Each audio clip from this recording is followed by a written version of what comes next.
All right, the pals are back. Coming to you live from the studio. We had a good pal, Blake, on. This guy's nuts. Blake, honestly, shout out to you. You're the best, man. Honestly, he was the best. I'm your co-host, Ricky Liordi. My name's George. And like Georgie said, Blake Cronyn was our guest today. He's done amazing things, triathlons, Ironmans, Guinness World Records, just some crazy traveling experience, climbing Mount Kilimanjaro. We got into all that stuff. So take a listen. This man is just such an inspiration to anybody that is looking to do interesting, exciting, fun, challenging things. So I want to give a quick shout out to our sponsors, Tight Knit Clothing. Tight Knit Clothing is about friends, family, and fashion. Inspired by hip hop, the city of Toronto, and street culture. We make streetwear for everyone and anyone. So check them out. Again, guys, it's important to support local brands, especially during times like this. So check them out at tightknitclothing.com. And Georgie, what do we say? LFG. Let's go.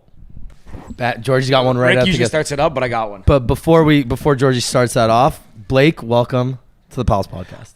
Yeah, so glad to be here. I love it. Make sure you talk really close. Yeah, there we go. We're glad to have you on. Not gonna lie, this is an exciting episode. I'm fired up for it. Yeah, super pumped. Love the wall, by the way. Yeah, shout out Anthony Chardy again. Every episode is gonna get a shout out because he's Probably awesome. gonna happen regularly. Boom. So Georgie, I'm curious. Hit him with us. Well, I was gonna ask the question out the gate, man. Way to steal my thunder.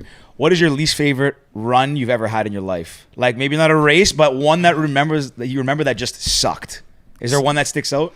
So I feel like you guys set me up for this question. I just thought about it literally while we were getting ready. I was like, I gotta hit him with something. So this is a common story that I often tell people. Oh, sick. So I was thinking about it and I was like, shit, sorry, I'm swearing. No, you're good. You're good. You can say whatever you want. I try not to, but I know that was a New Year's resolution. he listens to the podcast too. So I'm going to tell the short version of the story because I don't want to drone on and on for a long time. But went to London, England. My sister lives there. My best friend was living there at the time. We had an all-night bender, pulled an all-nighter. We're on top of a roof watching the sunrise, drinking our beers or whatever. And we're like, okay, maybe we should call it. It's 6 a.m. Stayed awake all night drinking. And my sister and I are on a bus and we're busing back to my mom's flat where we were staying at the time. And I meet a girl on top of this double-decker bus. And I'm like, hey, did you have the craziest night out last night as well? She's like, no, I'm actually about to do a race. I'm like, oh, what type of race? She's like, well, I signed up for the London Marathon and we're doing this trial marathon today. And I'm like, oh, I run marathons. I'm going to do it with you. Wait, sorry, how long ago was this? 5 years ago. Okay. Yeah. So I'm 31 right now. It was when I was closer to 24, 25 and you're still fresh out of school. I could pull off that sort of stuff. Yeah. So I'm like, yeah, I can totally run this race. And the weirdest thing was I wasn't even trying to wheel or anything. I was just like, hey, I think it would be fun to run this marathon with you. Because I pulled an all-nighter and I can, and I'm Blake Cronyn, I can do anything, Yeah, just young and you feel like you're invincible kind of thing. Exactly. Yeah. Dumb attitude. So basically she's like, yeah, that would be so fun if you came. Didn't think in a million years I would show up. I run home, I get my shoes, I change, I get back on the bus. It was a different bus, but same route. And I'm on the bus. I'm like, I don't even know where this thing is. And I'm just riding a bus. Shut up. Yeah, in London, England, after a full night out. And then luckily a bunch of people get on the bus in running gear. And I'm like, hey, are you guys going to the London Trial Marathon? They're like, yeah. I'm like, I am going with you. Come on. So then I show up at the start line. I see that girl, jaw drops. I'm like, I'm here and I'm ready to run. So long story short, let's just kind of wrap it all up. But basically I get to the 16th kilometer and I get to the halfway point. We had been following the Thames for a long time. I run pretty much far west along the Thames and I'm like, you know what? I can't keep going. 16K in and to some runners, that's not a long distance, but to others, if you're kind of going in cold turkey, 16's a lot. If you're also 20, 20's a lot. Still drunk, not even hungover, still drunk probably. That's a lot. So I had to call it, and it wasn't actually because I was tired or because of my legs were hurting or whatever. It was actually because I felt a pain in my groin, and I'm like, hey, this really hurts. I can't keep running. So she finishes the race. I don't know what happens with her, but basically I'm like, okay, I need to call it. But the issue is I've run so far west that I'm past the furthest tube station, like subway station. And so I need to find people, ask them where it is, then like hobble to it like a kilometer away. Huge pain in my groin, have no idea what it is. Then I have to take the tube all the way back to my mom's place, an hour into town. By that time, it's like 10 a.m. in the morning, still haven't slept, still maybe a little inebriated and tired. And so I get home, my mom's up. She's a really cool mom. So she's like, oh, Blake, like great story. Hope you're doing okay. So Great story. You're crazy, but great story. I sleep for an hour. I get up. My mom's like, hey, we have to go to Cambridge to eat dinner with my friend. So I go to Cambridge with my mom, and halfway through the train ride, I'm like, hey, I have an issue. I need to go to the hospital. So I call up. My sister's like, hey, why don't you just call up a doctor and ask them to diagnose you over the phone? I'm like, great idea. They're like, we're pretty sure you have testicle torsion. And I'm like, what the hell is that? They're like, it's not good. It's basically your testicle twists and then it suffocates and then we have to operate to remove it. And I'm thinking the worst, and it was not good, obviously. Yeah. And so I basically go to the hospital, and randomly I had like the most attractive doctor ever, and I'm not making that up. It was a woman. This story is absurd. Yeah, woman doctor, and she's like, "Hey, let's see what the problem is." Just like touch my balls and stuff, and it basically what it was. Not that you even need to know. It wasn't anything bad. It was like there's this vein or artery or whatever. My twin brother, who's a doctor, is probably like, "Oh, he's butchering what exactly it is." But it's called the epididymis, I believe, and it goes into your testicle, and it got inflamed, or like there was a cyst, which was like, I don't know, kind of gross. But it wasn't anything bad. And they're like, yeah, it's not even an issue, and it's going to go away. And that's what happened. And just the cherry on top of the whole story, at the end, they're like, yeah, you're really going to need a needle. And I'm like pulling up my sleeve. I'm like, okay, just give it to me, doc. And they're like, no, this needle goes in a different spot. And so they make me turn over, put a needle in my ass. And they're like, oh yeah, right before they do it, they're like, oh, and by the way, this is really going to hurt. And that's it. And so I'm glad you asked that story, because I frequently tell people, like, the reason why I bring it up is that was probably the best training I could have ever done. Because anytime I'm doing any other race and it starts to get tough, I think back to that moment and I'm like, at least I'm not drunk running this trial marathon and then going through all this shit after. Get a needle in my ass. I did not know that story. That's I didn't a great tee you up story. for that. I just thought you were gonna like give us some like inspiration, like, oh yeah, I ran like a ultra somewhere for fun. Like, that's insane, dude. I can't. That's crazy. That's a great story. Honestly, that's a phenomenal. That gets story. us right into this podcast. That's a great way to kick it off, dude. Yeah, that's thanks. nuts. How do you? First of all, like, how would you even run on no? I'd be falling over myself. I don't know what it is. I think when you start running, it just becomes second nature, and you can kind of do it like walking.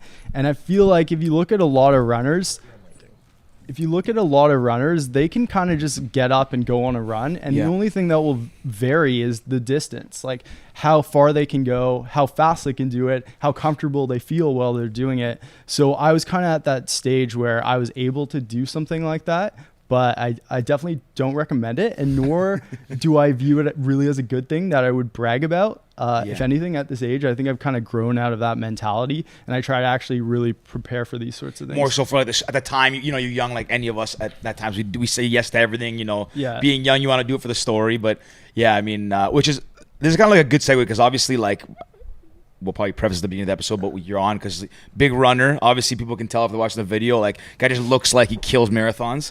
And obviously not drunk anymore when you do them, but it's kind of like that story is such a roller coaster. Like, start off good night of boozing, you're with your fam, then you see this girl, like, okay, yeah, I'm in, let's do it. You go to her, you start running, then it ends up in the hospital. Like, that's a roller coaster of 24 hours. Probably more, because how was the night? Was it a good night though? Yeah, it was amazing. I forget all the places we went, but it was like a breakdown, like everything you would want to do in London. So you hit the pubs, you hit the clubs. We probably hit some like sketchy basement establishments. We then go to a house speakeasies. Yeah, then we go to a house party, and then we wind up on the roof watching the sunrise. So it was like all perfect components. Yeah. It's a phenomenal story. So I actually, when you said running on the Thames, London was. So the first time I ever ran a half marathon, I did it when I was traveling. I said I wanted to try to run a half marathon. I started training. The race was like in May in Tenerife in the Canary Islands. I just assumed it was like a regular marathon, half marathon, and I started training in January. So I was in London in May, and my training got me up to and I was not a runner at all by any means before this. So I built up, and I was at like an 18K. It was like maybe 2 weeks before the race, so it was kind of like or 3 weeks before, so I was gonna taper back down. And I remember I've never run 18K before, but I ran along the Thames, and it was like a cold, rainy day. I ended up in like the middle of nowhere. I mean, I was still kind of close to the tubing and get back, but I was just kind of zigzagging through the city. So I know like it is pretty tough. At that point, like again, never ran. And running in London is kind of tough at that time of year. It was just like freezing cold and all that stuff, but it is a nice city to run in. I will say that. Really, really nice. It's great because there's so many sites, and then it's kind of all condensed. Like I know it's a massive city, but a lot of the sites are condensed. So within the span of like a 5 to 10K, you literally see everything. Yeah. So I really enjoy running in London. Not to mention they have Hyde Park, which is like so beautiful. So my run actually, I went through kind of like like Buckingham Palace area. You pass the Shard. Like I ended up basically started in like Shoreditch, and I ended up in like I think it's Canary Wharf or something. So yeah, I kind of ended up all over the city. But I think it's also one of the best ways to see it. But to your point, like just running through downtown like London area, you can see almost the entire city, or all the major sites and like big famous things just by going through a run through the city. Yeah. So because you mentioned the Shard, it's not exactly in this building, I don't think. It's a building close to it, but they have this restaurant on the 38th floor that does 24-hour duck and waffles. I think it's even called that. Is that a thing in London? Duck and waffles? Like we have chicken and waffles here. It's like our thing. Like I an didn't know American that. I don't thing. know. Yeah. So Fish and chips obviously is a big so thing. it could be chicken and waffles, but I'm pretty sure it's called duck and waffles. But the good part of that is they have a restaurant, I believe, a floor above, 38th, 39th floor, called Sushi Samba. And out of all the restaurants that I've visited while traveling, I feel like that's one of my faves. So if you guys are ever over there, I know you guys love traveling. Yeah. Highly recommend Sushi Sushi Samba. It sounds familiar. Is it one location? Do you know if there's other location around the world? There's 2 locations in London. I don't know if it's around the world. Sounds on familiar. top of that. I feel like I've heard sushi. I feel like I've heard that before. That's awesome. How do you go to London often, or? So I grew up there until.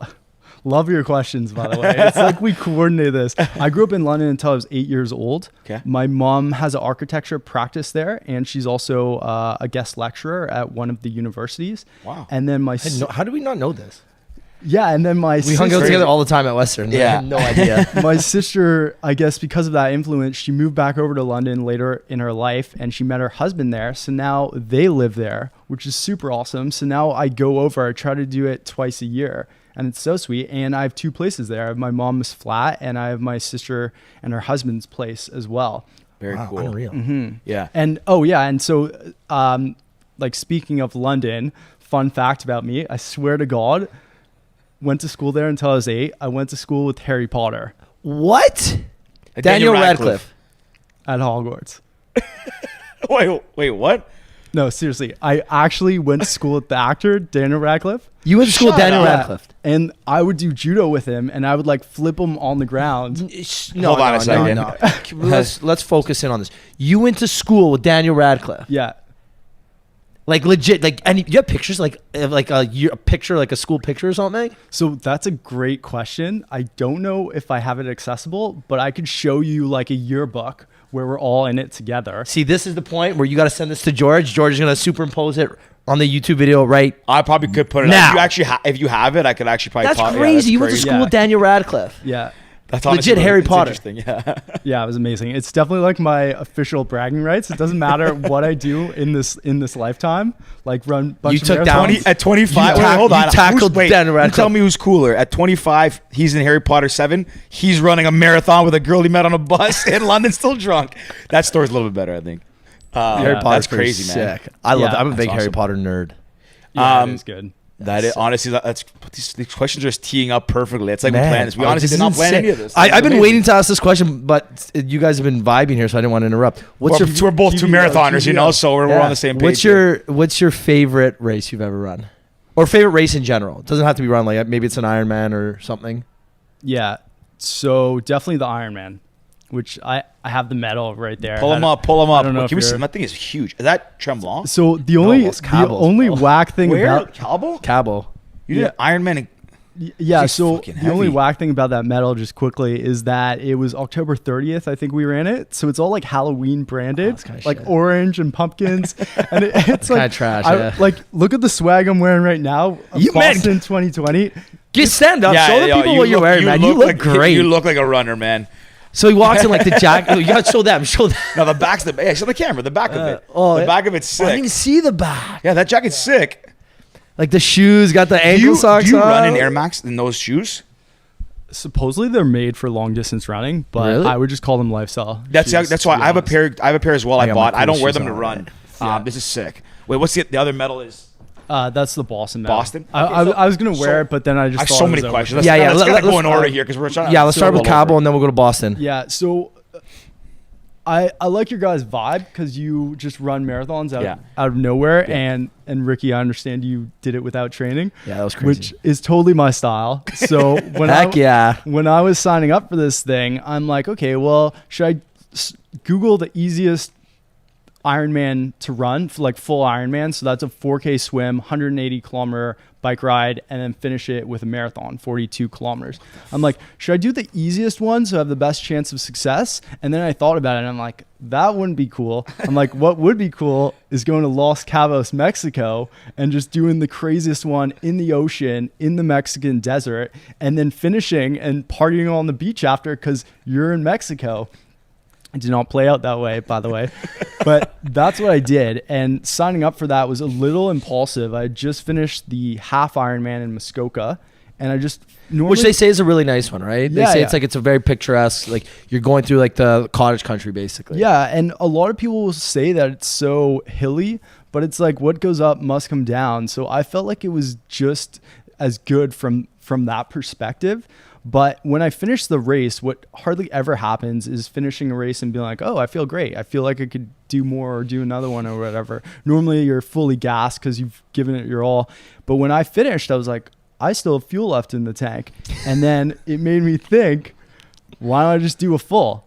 And so I signed up for one like 2.5 months later, I believe. And I think it said like $750 US was like the price tag, but then it came through This is on my the Cabo one you're talking about. yeah, the Cabo, to sign up for Cabo, and it came through on my credit card for 1,000 Canadian, and I'm like, whoa, did not like see that one coming. If I had like really worked through the numbers, I probably would have been like, there's no way I'm spending $1,000 to enter a race. Yeah. But I guess it happened, and it was amazing. So that, yeah, I signed up for that guy, and yeah, before I like get more into the race and training, like, do you have any comments? Yeah, I mean that's honestly like Just just a great story. So that's kind of like how I really did my half. It didn't cost me that much. I just kind of signed up. I'm like, oh, cool. How hard can it be? Again, not preparing for this. I've told this story before, but I don't know if I've said told you about this. But when I signed up for my half, it was it turned out to be the one in Tenerife where I signed up was like an ultra. It was basically an ultra, a marathon, a half, and then a 10K. And I didn't know Tenerife's like a volcanic island, so I just assumed that the race was gonna be like just running on. It said like 40% road, 60 like or 50 trail, and 10 like dirt path. I just assumed it's like running through like a woods. Yeah. You ran like up the volcano or pouring rain, all that stuff. Again, had I planned, the money wasn't the biggest thing, but I didn't really research. So to your point, I did like an impulsive thing, and then during the race, I really regretted that I was committed to this thing at that point. But then once you're committed, you're like, Once you're there, you're you got to there. do it now. Mine's similar. When I did the half marathon in Toronto last year, the only reason I did it, I think, is because your brother decided he wasn't going to run, so I took your brother's bib or something. Oh yes, the one that we did. We did the half marathon. Yeah, I last didn't run with you. I cut back. I was boxing, training for my fight, so I was gonna run the half with you. I backed down to the 10. So yeah, then maybe I And took you yours. ran- Someone just bailed, and they were like, "Oh, I have it. You want to do it? Just buy my ticket off me." I was like, "Sure, whatever. It's $100. Let's do it." Very so I cool. just got up and ran a half marathon. And you know what's funny? I ran it without socks because I don't like wearing socks when I run. Nice. But I've never run more than 10K without socks on. So when I ran this half marathon without socks, towards the end of it, I take off my shoes and my feet are like literally like massive blisters on every toe. It's disgusting. Terrible idea. Yeah, I didn't know. I was like, I've run 10K without socks. It feels good. Whatever, I'm fine. Yeah. The difference between 10K and 21K is a big difference. Yeah. And my feet did not thank me for that. Yeah. But anyways, enough. I want to get my back to story Cabo sucks, because yeah. I want to. Yeah. So just before, so the one you signed up for Cabo, that's 4K swim. Yeah. The bike's how far? 180. Yeah, 180. 180 and then a marathon. So how? Okay, so I know how long it's a marathon would. 140 miles total, right? Yes, I believe Yeah, so. 140.6 because the half marathon. Yeah, the 70.3. 70.3. Yeah. So I guess before we get because the story, I obviously want to hear that as well. But just before we get into that, so we understand like when you run a marathon, like your marathon time, let's say, obviously not in an Ironman because it's at the end. I'm assuming you're a little bit more tired. But if you just ran a marathon, you trained, you're running Boston, you're running today. What's a good time for you? Okay, well, I'm glad you asked that because I should definitely. I love it. I think it's important that before we like even get into these Yeah. run stories, we set up kind of like the baseline of what you do. To kind Exactly. of compare, right? Like people should probably know my stats. Yeah, And because we run in 5.5 hours. I can assure you, Blake runs a lot faster than 5.5 hours. yeah, so there's faster runners than me. I can't assert that I'm like the best because there's just better people out there. But I did qualify for Boston, which is very challenging to do. It's almost like borderline elite if you can qualify for Boston. Heck like, yeah. I think you Heck could say yeah. you're, like, And then close to that. when you qualify, you got to dress elite too, which you clearly know how to do. Exactly. So to qualify for that was 2 hours and 57 minutes. What? Yeah. I thought it was 3.5 for Boston. So it depends on your age and your gender. So for me, Wow. being, I think I was 29 at the time when I qualified. So that was a sub 3 hour marathon you have to do. And I did in 2 hours and 57 minutes. What is that average on like a kilometer Around basis? 4 minutes and 4 minutes, 12 seconds. What That's the insane. My best ever is like in a half marathon would have been like a 5:50. You ran At best. a marathon in sub 3 hours. Yeah. What was That's your insane. exact time when you qualified? So it was 2 hours, 57 and whatever seconds. I forget the That's amount of insane. seconds. So you just made it in, kind of like. Well, yeah. So I had a couple minutes to spare. Yeah. Almost 3 minutes to spare. That's really good actually. And that's so fast. Like That's a put it in sprint. perspective. That's all we can run. Almost like a sprint for my that. fastest 10K is 42 minutes. Okay, that's great though. That's a 10K. Mhm. Downhill So- 10K. So really interesting one. So there's kind of like a loophole that you can do to get into New York, which is an even more challenging kind of like threshold. I've even tried. Sorry, not to cut you off. I've even tried to Yeah. sign up for the New York half, and it's like impossible to sign up too. Okay. Like those ones fill. You have to like they fill up really fast. Yeah, or New like York. lottery system. Yeah, or exactly. something. We're signing yeah. up for one next year. Let's just book it. I've today. tried. Sorry, continue. Yeah, Paul. yeah. I'll cut you So off I there. wanna do something. So to get into New York, you have to run, I think, a 2:52 marathon, at least like if you're my age and my gender. And that is just way too fast. Or like if I did it, it would be too much of a commitment because let's face it, like it's trade-offs. So Yeah, it's yeah. like, okay, well, I can do it, but do I want to trade off all my social life and like maybe a bit of career and maybe like other personal things that I'm focusing on? yeah, yeah. And it's just, I'm not ready to do that big a commitment. So I found out about you can do a half marathon to qualify for the full marathon, the New York full marathon. And you just have to run it really fast. But it's better because it's less training and it's less kilometers in the race. Yeah. So I ended up doing that in 1 hour and 20 minutes. And I forget the seconds, but like 1 hour and 20 insane. minutes. And that We're on breaks a 10K like that. that breaks down to 3 minutes and 49 seconds a kilometer, something like that. Dude, that's insane. That's so fast. That is Mm-hmm. for sure elite. Like that's fast. That's Yeah. crazy. That's That's crazy.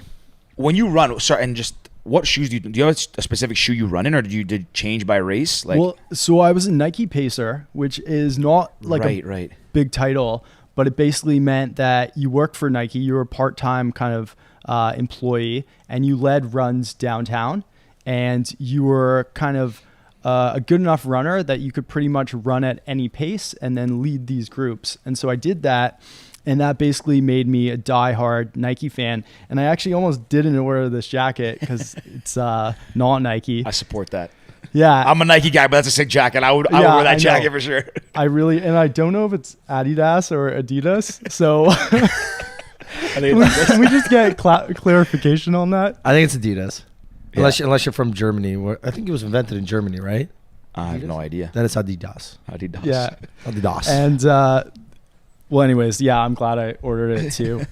But yeah, I'm diehard Nike, so always Nike everything. And so you when it bought comes those, to sorry my to cut you off shoes- though. You bought those crazy like $300 shoes, didn't you? Yeah, Those so really the 4%. Yeah.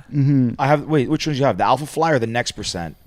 I don't have the next percent. I have kind of the model before that, I believe. The one that Eliud Kipchoge broke the record, like that. So what wasn't that the next percent? That's the next percent. Yeah. The ones before that. Sorry, you said the 4% you had. Yeah, I had the yeah. 4%. Those are the ones that came out first. Those are sick. Eliud Kipchoge was like that's when he ran in those, and he ran a 2-hour, 2-minute marathon on the Monza track. Yeah. And then the next percent came out next, and that's when he broke in Vienna the sub 2 hours. Cool. Yeah. I love how you can pronounce his name. By the Eliud way. Kipchoge. That's He's like sick. He's one of my favorite. So I Yeah. actually bought the newest ones, the Alpha Fly Next Percent.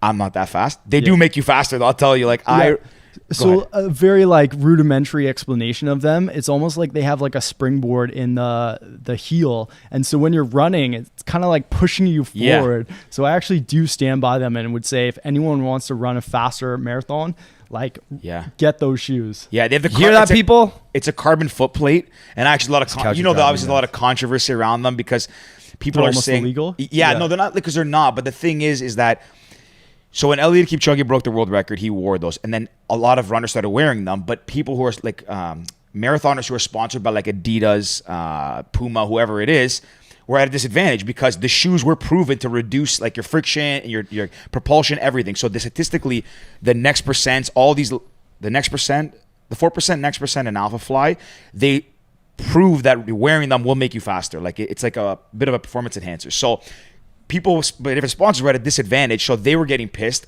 So I think there was some of them were now started just wearing full, like let's say Adidas, but they would wear the Nikes and just block out all the logos, so they were on the even playing field. And a lot of runners wanted them banned, saying that carbon footplate's not legal, which personally I think is stupid because technology naturally evolves. Like bats in baseball get Adidas, better. Puma, Reebok get better. It's your own problem, right? But anyways, I thought it was really interesting, and I guess where I'm going with that is like, so I bought the newest ones, and my best time if I run like let's say, because I've only really worn them on a 5 or 10K, I haven't worn them. I bought them for the marathon I was going to run in November. Yeah. But didn't end up wearing them for that. But Yeah, the marathon. They're the Athens marathon. The Athens. So I bought them for that reason, but I was trying to build up to break them in, and my like good 10K pace would be like really good, be like 5 minutes 15, 5 minutes 30 or something. I was at the point, I think I did like 8K at like a 4:59 pace in those things. Like I was like flying, and I was like, wow, and you don't feel it because the carbon foot plate like pushes you. I was like, wow, okay, I'm probably running at my average pace. And when I stopped like on my app, I was like, wow, I am fast. But the shoes definitely do help. I love that. Yeah. Let's go back to the Ironman. We took a little bit of a detour here. Well, no, wait. Well, the reason we got into segues, I wanted to find out all based on those times, right? So you said the marathon, sub 3 hour marathon. Yeah. What about swim? Yeah. So for the swim, then, like, what do you swim? The 2K you did for the half Ironman. What did you swim for what was your time for the swim? Yeah. So for the 4K swim in the Ironman. Yeah. So I think I did that in hour 20 or hour 30, which actually isn't fast. The swim is kind of just like you want to get through it. You got to finish it. Yeah, and a lot of people actually are kind of scared of the swim, which makes no sense because it's actually pretty chill. It could even be seen as the best part. Is it going? Yeah, it's good. I had to fix it. Cool. So it's even the best part of it because I didn't mind in the ocean. I was freaking out. I was like, oh my God, shark infested waters. I'm going to get eaten. But then I realized that it's in Mexico and it's sunny and it's nice. And I actually just went out there and I kind of just coasted at my own pace. And I don't know the stat, so I can't even say there's a stat out there, but it's something like the winner of the swim hardly ever wins the triathlon. And the point is you're better to just make it up on the bike or make it up on the run because you can make up so much time on the bike. Whereas if you put all that training time into swimming, you'd save a couple seconds, you'd save a few seconds or maybe a few minutes, but on the bike, you can save 10 minutes. On the run, you can save like just a lot of time is basically what I'm saying. And so that's why I kind of just coasted through the swim. So your swimming in general, leading up to the Ironman, you didn't put as much emphasis on your swim training. So can we just talk about the training? So if people say how hard was the Ironman, I would counter and I would rephrase the question. I would say, you mean how hard was the training for the Ironman? Okay. Because that's just like the event, but it's all the journey. Like when people see you do the race, like they're only looking at the cake. They're not looking at how the cake's made. Yeah. I like that. 100%. Yeah. Isn't that your quote from last episode? I think I said it once. I was just like, honestly, I heard that, and I I'm remember like, you said you can't have your cake and eat it too. I said it on an episode like random. I think I did, and I was like, yeah, so the cake is made. I made something up, and we're like, there's a random quote. I forgot about that. yeah, I heard it, and I was like, I'm gonna bake that one into this podcast. I love it. I forgot about that. I think I did say that on an episode. Yeah. So You or Anthony Ricciardi, one of you. I think I did. Anyways, doesn't matter. So the training, Vishal will fact check that. the training is actually the most difficult part, and during peak training, you're training almost 24 hours a week. So you're giving a day of your week away, or even more if you're talking about awake hours. You could be giving almost a day and a half of your week away. So squeezing that in to your schedule when you work full time, when you have a family, when you have kids, when you have other responsibilities, that is really hard to do. Luckily, I didn't have any of that at the time. So I was Luckily, I was just kind of hanging out by myself. I was able to do that. So obviously I had a full-time job, but like I didn't have the other more difficult, like cumbersome responsibilities. So I'll walk you through the schedule really quickly. So Monday was rest day, which is why I love Mondays. Tuesday was you wake up, you do a 2-hour bike ride, and then you work a full day and you finish with a 2-hour run.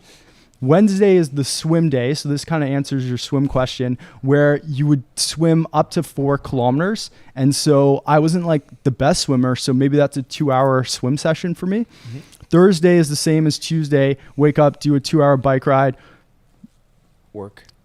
Yeah, get through the day and then finish with the 2-hour run. Friday was another swim day. Saturday was your 8-hour bike ride, where you run for 15 minutes after, just to like teach yourself how to run after a long bike ride. Sorry, how long do you bike ride on Saturdays? Yeah, 8-hour bike ride on Saturdays. Are you going? Is that just like to get the time on the bike, or are you actually like training hard, booking it for 8 hours? Or is How it a far do you mix? go in 8 So hours? I think that's to build up the endurance, but at the same time, you're probably like not taking it casually. You're probably trying to hit your paces. How far are you traveling in 8 hours? So I would bike to Muskoka from Toronto. What the fuck? It's a good 300K. So Muskoka, I would leave from north of the city, so I could actually get to it in probably 180. But yeah, you're right. It's probably 200 kilometers is a good estimate. And that's about an 8-hour bike ride. That's how long it takes. Yeah, That's crazy. And then you could do. But it's a nice. You could do it faster. Like you Bro, could that's probably do it in insane. 6 hours. But Wait, so how many Saturdays did you do this? Like, so let me just finish with Yeah, Sunday, yeah. and then I'll get into it. Sunday is pretty much a triathlon. Like you combine all 3 components. Aren't you gassed? You just run on a bike for 8 hours. this guy ran 16K, still drunk. I think he can survive a couple days of bikes. Exactly. That's my This guy's point. superhuman.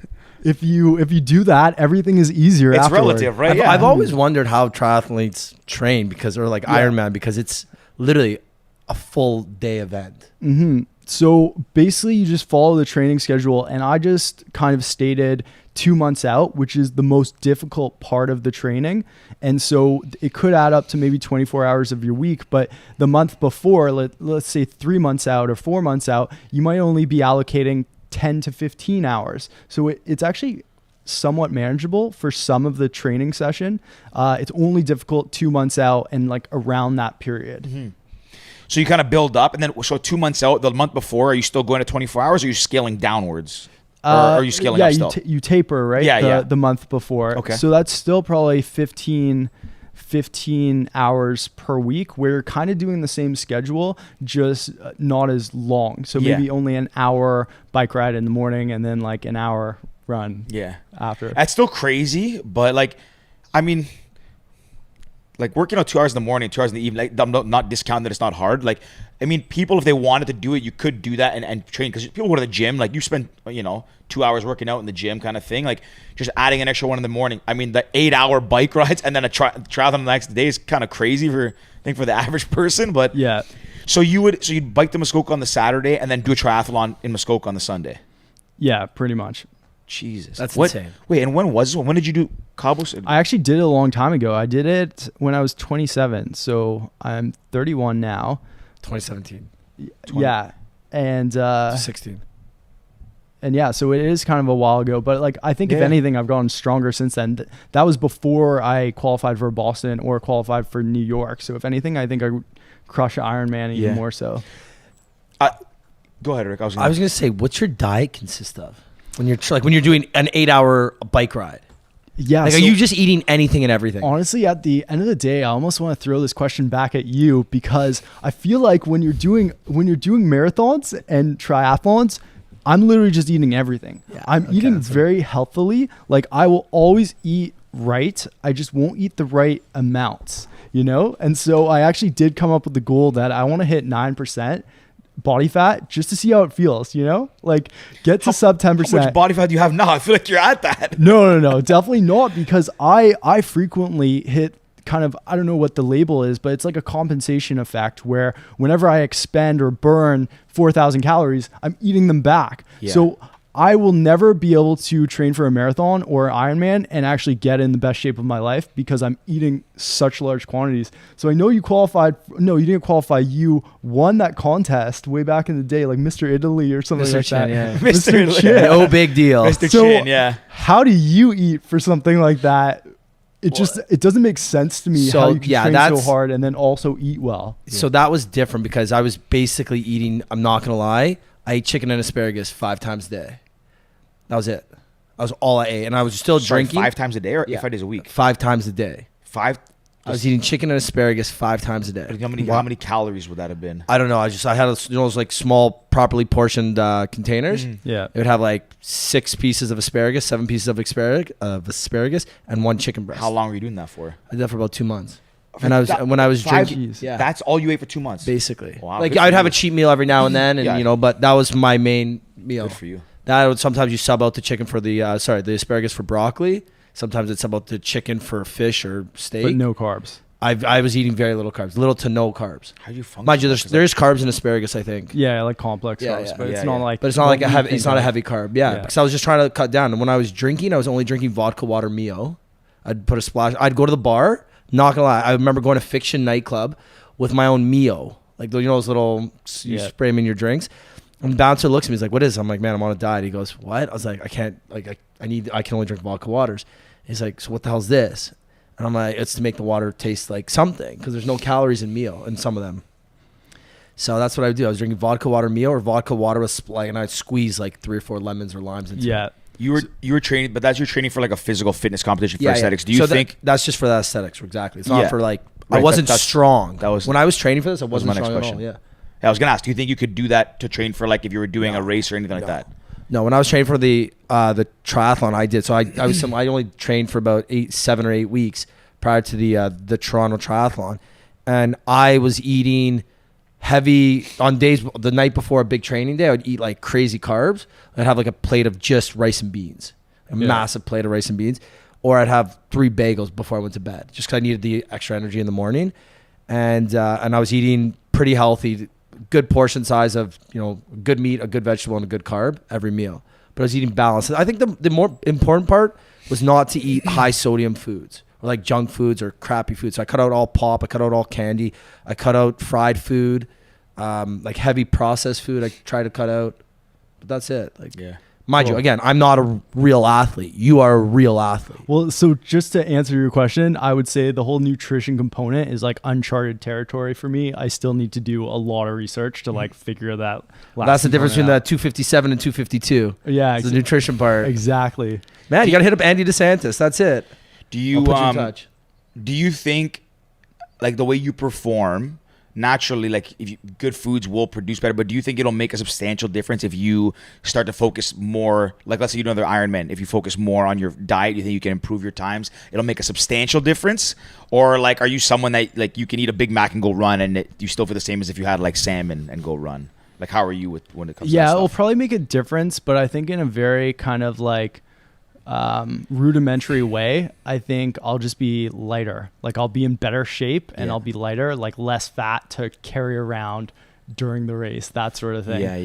But with that being said, even though I don't know about nutrition kind of like during training, I definitely know about nutrition leading up to the race and then during the race. And so I'll be drinking sports energy drinks all through the week before. I'll be eating tons of like carbs to kind of like carb load, which like it's a common misconception that you eat a bunch, like a big bowl of pasta or whatever. You're not actually eating more calories than you normally would. You're just substituting the protein and fat for carbs. So you actually should be eating low amounts of protein, low amounts of fat, and then substituting carbs for the rest. And you don't just do it the night before. That again is a skewed kind of way of thinking. You have to do it for the whole week. You actually like get a little bit of a bloat going on because like carbs kind of fills up your muscles. Like for some reason I just the glycogen storage. Yeah, It exactly. puts more water into them. Like I have more doctor. water I weight think or you're right, something going on. Yeah. And then a big part of actually what got me from, I was running probably like 320 marathons before. What got me 20 minutes faster is I obviously trained way harder. I followed a plan, but the day of the race, I wake up, I eat oatmeal, I start drinking sports drink. I really like hydrate and fuel my body. And then you have to stop like an hour and a half before, something like that. And that's because if you keep on drinking, you're going to have to go to the bathroom during the race, which I've done before. It's going to bring down your time. And then also you take a gel pack. I like Tap Endurance. It's kind of just maple syrup. And so you take that kind of strategically to give you that initial kind of fuel right before the race. And then I pop caffeine pills. That's like the secret. And you do that throughout the race as well. And honestly, a lot of people talk about hitting the walls in marathons and bonking or whatever. I find that if you kind of keep up a steady flow of caffeine pills as well as nutrition like gel packs and hydrating, you're less likely to be bothered by the wall. You still hit it, but you're able to kind of just like circumvent it, like go around it and be like, cool, I notice you, but I'm still gonna keep going. I never even thought look about at it. caffeine pills. Yeah, no, they talk about that. One of the reasons I feel like we should have had him on before we ran the marathon. This would have helped. probably should have trained with him. I mean, we couldn't keep up with him, but he probably would have helped motivate us. Yeah, we definitely should have done that. One of the things that's interesting about nutrition too, and the reason I had asked that question about would you feel different is because when I was training for this marathon, I would run my long runs on the weekends up in Innisfil. My parents have a place on Lake Simcoe, very hilly, but I would do my long runs there because just country road forever. And I remember when I was building up, I found I found a book. I'm gonna mess the guy's name up. It's like Hal Groenfeld or something. He's like one of the top ultra marathon runners in the world. There's like two guys who just switch between 1 and 2, and this guy's like kind of the second best one, I guess. And anyways, he talks about like a lot of misconceptions, like carb loading, all that stuff. He also talks about training, stretching, all these things. And one of the topics that he brings up is like nutrition and how some runners can like eat whatever they want and still perform the best. Some have to be very strict on their diet and very meticulous. And he brought up a point that when he runs, like you said, he tapers, he doesn't eat leading up to the race, and like while he's running, he'll do the same thing. Strategically take packs, which what we did when we ran. But the guy who's the best ultra marathon runner in the world, I think it's a French guy, can't remember his name. When he runs ultras, he will eat whatever, like donuts before everything. He'll run, and then mid-race, he'll stop. And while Hal is eating like bananas and like good stuff for sustenance, this guy literally, his meal is a whole burrito. Like, picture one of Burrito Boys taking a whole burrito, eating it, and just taking off again at the same pace. Burrito Boys, you hear that? That was a nice plug. Threw that one in there. But yeah, so like he'll eat like a heavy meal in the middle of a race and just keep back at his 4:30 pace or something, which is insane. Yeah. So some people just perform, I guess, I don't know, maybe. And that's why I was asking if you're like that, because like I need to be very strategic when I run. But I would just break it down quickly. I feel like for running at least, and maybe this applies to triathlons as well, I was kind of thinking of it in my mind because you're going to have runners on this show who it's their full-time job, that they're running coaches, or like they run marathons at 2 hours and 10 minutes, like really, really elite athletes.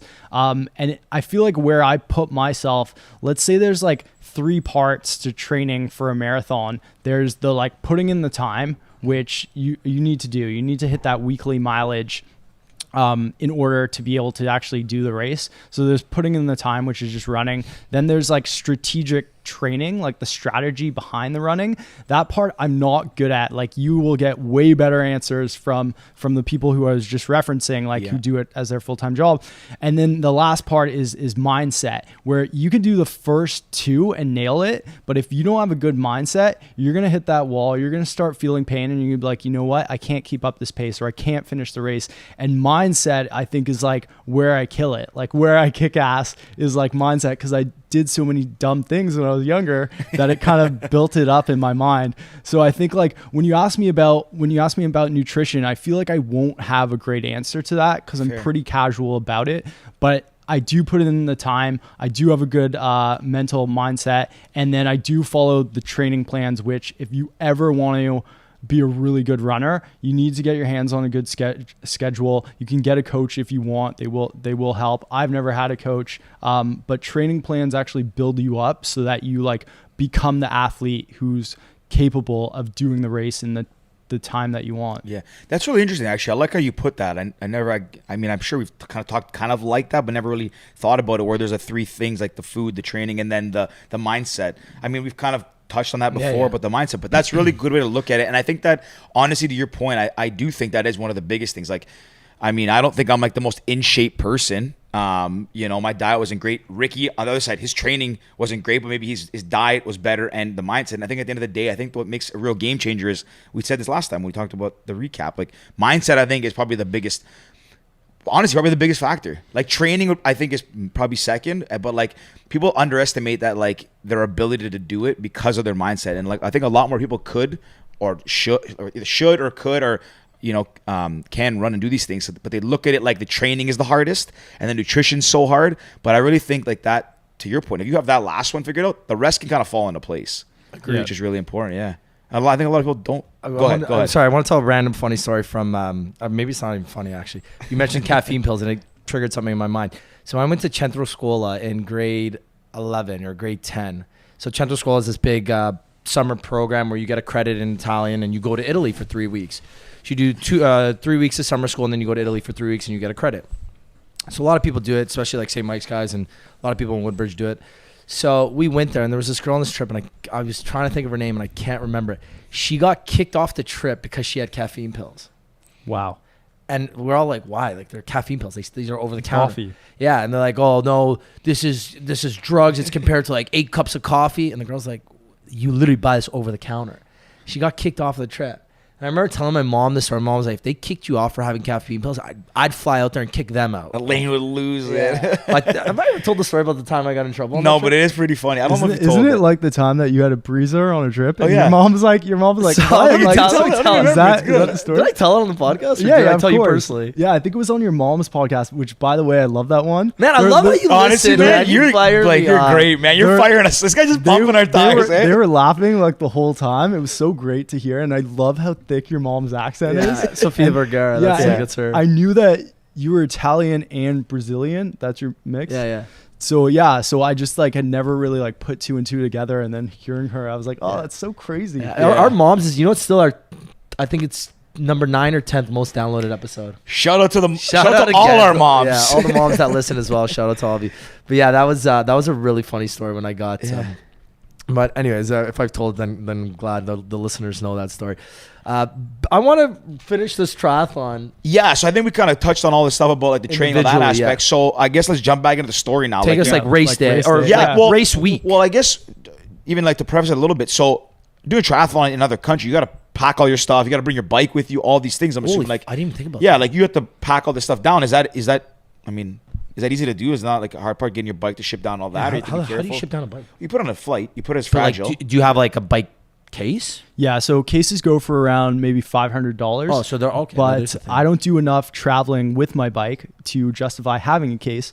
So I just went to the bike shop and I was like, hey, what should I do? And they're like, oh, we rent cases, $50 for a week. So it's actually pretty practical for things like that. That's actually really, Yeah. And then unfortunately, kind of shameful to say, I don't know how to disassemble my bike. I've never really taken it apart and put it back together.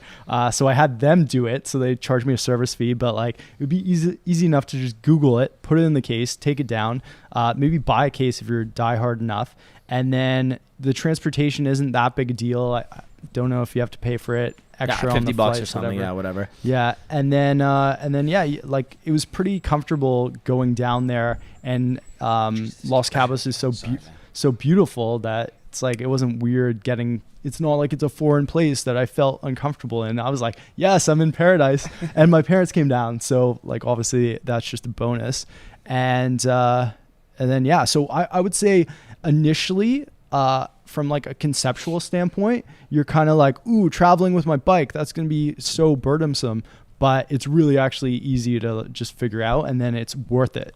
So the logistics of like getting down there, once you committed to get down there and all that stuff, like that part, no real roadblocks getting there. You get there and everything's all like it's pretty straightforward and stuff like that. Yeah, it's well organized too. So Okay. as I was saying, I don't know how to put my bike back together again, and I had to do that on that end. So I just went to a bike shop and I'm like, hey, can you help me out? And I'm pretty sure they even had one on site. Yeah, that was they usually doing do, yeah. it for everyone else. So it was really seamless. And yeah, So if you you- want, I can get into race day. Yeah, that's what I was just gonna say. Yeah. Cool. So you Like, fly where- I in guess a where- couple days ahead, maybe 2-3 days ahead of time. Yeah, exactly. It's And- Cabo too, so try and you're stretch fucking it out just- yeah, you're just as chilling. long as I can. Where and in Cabo, where specifically is the race and where do you go? Like, So I don't actually have great answers to that question. Like I just remember we were in like more of a historic district, like Okay. Old Town almost, and we just literally did the race around that area. And because you have to bike so far, you're like biking on the highway through a desert. But I couldn't tell you like where that desert Fair. was. So race day, I guess you're up at what 4 or 5 a.m. Yeah, something like that. Take us the whole day. Yeah. Okay. So just quickly, the day before, they make you do a sprint triathlon as like you're like in the training schedule. So I'm like doing this sprint triathlon. I'm like, why am I doing this when I have this crazy race the next day? But supposedly that's like what you're able to do even when you're tapering. So I just thought that was like kind of hilarious. What's a sprint triathlon? So there's an Olympic triathlon, which is what most people Yeah, do. that's what I did. Yeah, But then half that, like half all the so it's distances. 750 swim, 20K bike, 5K run. I think. Yeah, exactly. Yeah, it's Exactly. like an hour thing, not even. Yeah. Well, And- for people like them, it's like I not should even do an that. hour. Yeah. Yeah. It's just funny because some people will train for that, which is no bad thing. But it's when you're doing a training schedule that's as like comprehensive and intense as the Ironman, it's like, oh, and by the way, we're just gonna make you do a sprint try the day before. The day before, yeah. So anyway, race day, wake up early, which just a side note. I go to this Love gym the side note. downtown called One Academy. It's the best gym ever. I have to give it a plug. Where They're is just such it? great Yo, give people. them a plug. Leslie and Queen East. What's it called? One Academy. One Academy. Yeah. I ran by there. I ran down that street. I did it like 11K couple. We were weeks literally ago. there. We ran by there on our Yeah, thing. it's Leslie and Queen. Oh, It's sorry. Yeah, no, that was the marathon day. Sorry. yeah. It's this amazing warehouse. Jesse, the lead trainer, is the best. Shout out Jesse. Yeah, he's so great. He's like a professional obstacle course racer, and he's so intense, and he makes all his workouts so intense, which is why they're like the best. And so the point there. Sorry. The point there was about waking up early. Like you kind of mentioned like, oh, so you had to wake up early on race day. But the thing is, Jesse does a 5:15 a.m. class that you have to wake up at 4:30 a.m. to do. So everyone who's diehard at the gym, which I'm in that This boat. guy. I kid you not. Like I'm getting up at 4:30 a.m. for like weeks at a time to hit his class. Wow. And It's a no for me, dog. COVID recently got in the way of that. And now that I wake up later in the morning, I'm like, I actually kind of like it more to like wake up later. Yeah. Because like the whole 4:30 a.m. wake up, I feel like it's slightly unnecessary for like someone in my position. Like you read articles or whatever that CEOs of big companies will like wake up at 4:30 a.m. and it's like, okay, I'm not there yet. Yeah. So I don't have to be pushing myself like I'm in that position. But what's great about that workout class is anytime there's a race and you have to wake up at some stupid early hour, it's like, hey, I've woken up way earlier before for this guy's class. So we got up around like, let's just say 5 a.m. on race day. Your bike's already kind of parked in the bike area. And then you go to the ocean, which is where you start the race. You wait for like your age group to go, and then you start the 4K swim. The year before, they were saying that there was 2 feet high 2-foot high swells that prevented people from seeing the markers or the buoys that kind of outlined the route. And a lot of people didn't finish because it was so wavy and so crazy. And the announcer's just like, hey guys, just want to let you know that this year it's crystal flat and you should be really lucky that it's not last year. And so the swim was actually the most enjoyable part. I just literally cruised it and I got a pretty solid time. It was like an hour 20, hour 30. And so what if I lost 10 minutes or whatever? I just got on the bike and tried to make it up then. You know, it's funny you mentioned that you cruise the swim. I was a captain of my swim team in high school. Like I was legit a swimmer. Yeah. Like a pretty good one too, actually. Fourth in OFSA, if I'm not mistaken. Bro. I love the episodes. This is amazing. I love this, man. Yes, I finished fourth in OFSA. I was the captain of the swim team, yeah. And the swim was hands down the most brutal thing I've ever done in my entire life. Yeah. I'd rather run a marathon. I would rather run a marathon on no training than swim 1.5K open water. Wow. I thought it was hands down the worst thing I've ever, like, Really? single individual event I've ever done in my entire life. Because of the swim or because of Lake Ontario, or what was the reason? So I'd never swam in open water before. So I got in there and like I honestly, I'm not gonna lie, I panicked. Like I for sure panicked. I'm looking down, I see the seaweed. A shark's gonna come eat me. Like there's fish here, piranha, something. Like I was in my head 100%. And then I didn't stretch properly because I'm like, I'm in some of the best shape of my life. I'm gonna kill this swim. Yeah, no, did not. So I should have stretched, did not stretch. So I had a leg cramp. My first was my left leg, then my right leg, then both legs, and I was basically like a fish out of water at that point. Yeah. Like I was just like flinging my arms around, just trying not to die, like backstroking it. Who backstrokes in a triathlon? Like this idiot. But yeah, so hands down, it took me, I was projected to do it in 23 minutes is what I did it in a pool. So I was like, you know what, 27, I can do it open water. And it took me, I think it was 44 minutes. Yeah, wow. Terrible. Mm-hmm. Terrible. That definitely is surprising because like you were a swimmer back in high school, right? Good. Yeah. And then I feel like it's not that big of a transition into, was it open water? So it was open water. It was like kind of Ontario, like dirty Ontario? water. Yeah. And it was raining. Okay, and, It was that's fully mental. Like if I stretch and if I maybe trained 1 or 2 times in open water, I probably could easily shave 5 minutes. Like no, maybe even 10 minutes. No questions asked. See, if I did a triathlon, which I do want to do one day, I would rather go I would never personally, Lake Ontario could never swim. I don't like lakes in general. Yeah. Like I would rather go to the ocean and have to maybe deal with waves. I know it sounds stupid because it's probably a lot harder with the waves coming at you than the swell. But I just I need to be able to see the bottom. Like I can swim. I'm not a strong swimmer, but like I grew up swimming my whole life and like I'm not scared, and I wouldn't do well by any means, but I think I could handle it. But yeah, I can't. Like I would never want to go into Lake Ontario. Just the thought of it freaks me out. Like I'd be the same as you. Like not seeing the bottom, I hate that. No, you could see the bottom, and you just it was bad. It was like just algae and like bad. I don't know, just like it was gross, and I'm in my head. And then my goggles got fogged up, which never happened when I swam in a swimming pool. So I'm like taking them off, like trying to clean them, sucking them back onto my face. You know, like, that's what messes you up, right? Once you take them off once, it's game over. No, I had them, but then you're treading water to put these freaking stupid goggles back on, and like I'm trying not to die because I'm treading water with one leg and my one hand because I'm using the other hand to put the goggle. But it was just hell. It was honestly hell.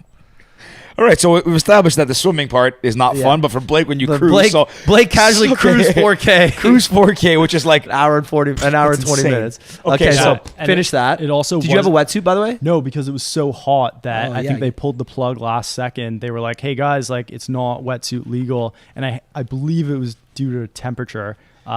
Wait, why wouldn't it be? Isn't it? Well, the black attracts.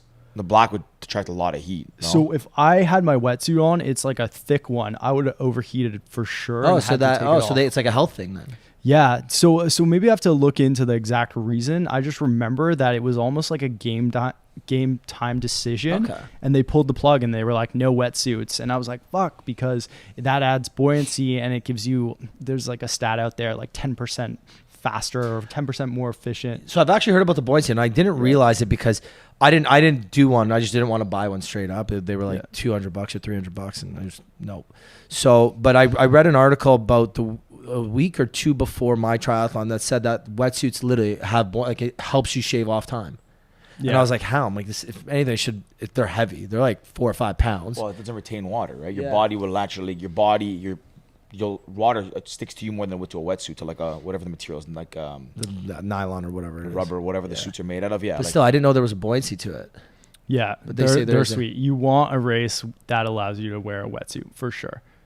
Noted. Next year. Okay, didn't know that. but should we get onto land? Yeah, let's go. Yeah. Let's go out of the water onto land. Yeah. So basically, I get on the bike, start the bike ride, and it kind of. What bike do you have? Sorry. I have a Specialized Shiv, so it's a tri bike with aero bars, which I got one too. nice. Okay. I got a P3 Cervelo. Nice. I'm That is cool. very nice. So, yeah, if people aren't really big into triathlons or even biking, you'll know that there's like road bikes and then there's tri bikes, and tri bikes have the aero bars, which allow you to ride more aerodynamically and the wind kind of goes over you. And so it is kind of in your favor to get one or even put on clip-on aero bars so you can be in that comfortable So position. I had clip-on aero bars for my hybrid. Yeah. And in the middle of so I did the Ride to Conquer Cancer, which is the 200-kilometer bike ride from Toronto to Niagara Falls. It's for Princess Margaret, I think. And my aero bars kept loosening, so I'd have to stop every pit stop at 20K to retighten them. It was the So annoying. worst. So I've never done clip-ons, Yeah. but I'm It just was- saying that could be if an you're option. gonna do clip-ons, make sure that you like super glue them and like put them on properly, because when they start dangling and you can't use them anymore, it's a disaster. So sorry, continue. Okay, so then I'm riding my bike and it starts to hit me. It's like, oh great, you're biking the Mexican desert. And it was meant to be 85 degrees. Like I looked up historical temperatures in Cabo in late October, and it was meant to be 85 degrees or something like that. I'm like, I can manage that. I think it got up to 110, 120 degrees even. So it's scorching. It's like Yeah. 40. It's like 40 something. Yeah, it was Celsius. the most intense thing ever. And there's people barfing on the side of the road. Everyone's getting heat stroke. You're in the desert, so it's not like there's shady parts. So it hits me. I'm like, okay, well, maybe signing up for this race in Mexico wasn't a great idea. Like I literally just signed up for it so I could party on the beach afterward. That was my only reason, which I didn't end up doing. And so I do the bike ride, and it should have been done, at least for me, in maybe like 6 hours. That could have been a reasonable time frame for 180, which isn't even fast. Like I feel like a lot of bikers will cruise through that way faster. No, that's good. That's a 30K an hour bike ride. Okay. That's still good. That's a Yeah, solid pace, great- especially great- after a 4K swim. Great math, by the way. But yes. So I don't know. I didn't Yeah. even pay attention. That was 6 good. hours, 180K. Mhm. Yeah, 30 Yeah, clean. yeah. So Yeah, I right. think I did mine in 7.5, which is just like very slow, but that's because everyone was kind of stopping, taking breaks, and it wasn't ideal, but at the same time, it's like, what's a race without a little bit of like added hardship thrown sure. in? Yeah. And so a couple things from the bike ride was they had all these Mexican volunteers, and it was really nice of them and stuff, but you could tell the only reason they really wanted to sign up was because you could like dunk participants in like water. Like they would dump buckets on them every time they came by. And I was like, oh, that sounds tempting because it's so scorching out. But what you realize is it gets you drenched, and then like your shoes and socks will get wet, and then you'll just be like biking with that, and you'll be hearing the squeaking and stuff. So I was like, no, like that absolutely is not happening. Yeah. And so I made sure about that. And then there was just because of that, I kind of avoided the water stations, which is like you didn't want to do. You're in the middle of the desert. And I just remember hitting this, I think it was like a 5-kilometer climb. It wasn't too intense, but I had no hydration on me. And I was just doing this climb, like of this hill, and I was just dying. It was like the hardest climb ever, but then it was a loop, and I knew that I would have to be doing that again. So I never made that mistake again. So in a nutshell, the bike was just really hot. Just roasting but out other than there. that, like the 180K was like kind of cool to do. Yeah. Otherwise. Just casually cruise 180, no biggie. yeah. Jesus, that's actually insane. So- in the middle of the desert too. So is there like, like on a straight highway, or is it like, you said it's a loop? So it was a highway, and it was out and back, kind of both ways. It was almost like a pendulum. Like you went out and back one way, then you came back to the center point, went out and back the other way. And on that side, that was where this like 5-kilometer climb was. And someone had actually warned me about it. They were like, for whatever reason, it's like dead heat. Just be careful on that thing. And that's where I would see people barfing at the side of the road. Jesus. That's crazy. Yeah. That's nuts. And 110 degrees too. Like, Insane. Do you? Oh, I was gonna ask. Do you listen to music when you're on the bike or and Not running allowed stuff? to. Yeah, it's illegal. It's illegal. In a triathlon Yeah. at any point You can get docked. on the bike and running? Yep. You're not allowed to have it at all. So I So have that sounds terrible. So they say one is because it's a safety hazard, and two, if you get there's full on rules for triathlons, right? So I know on the bike you're not allowed to tail.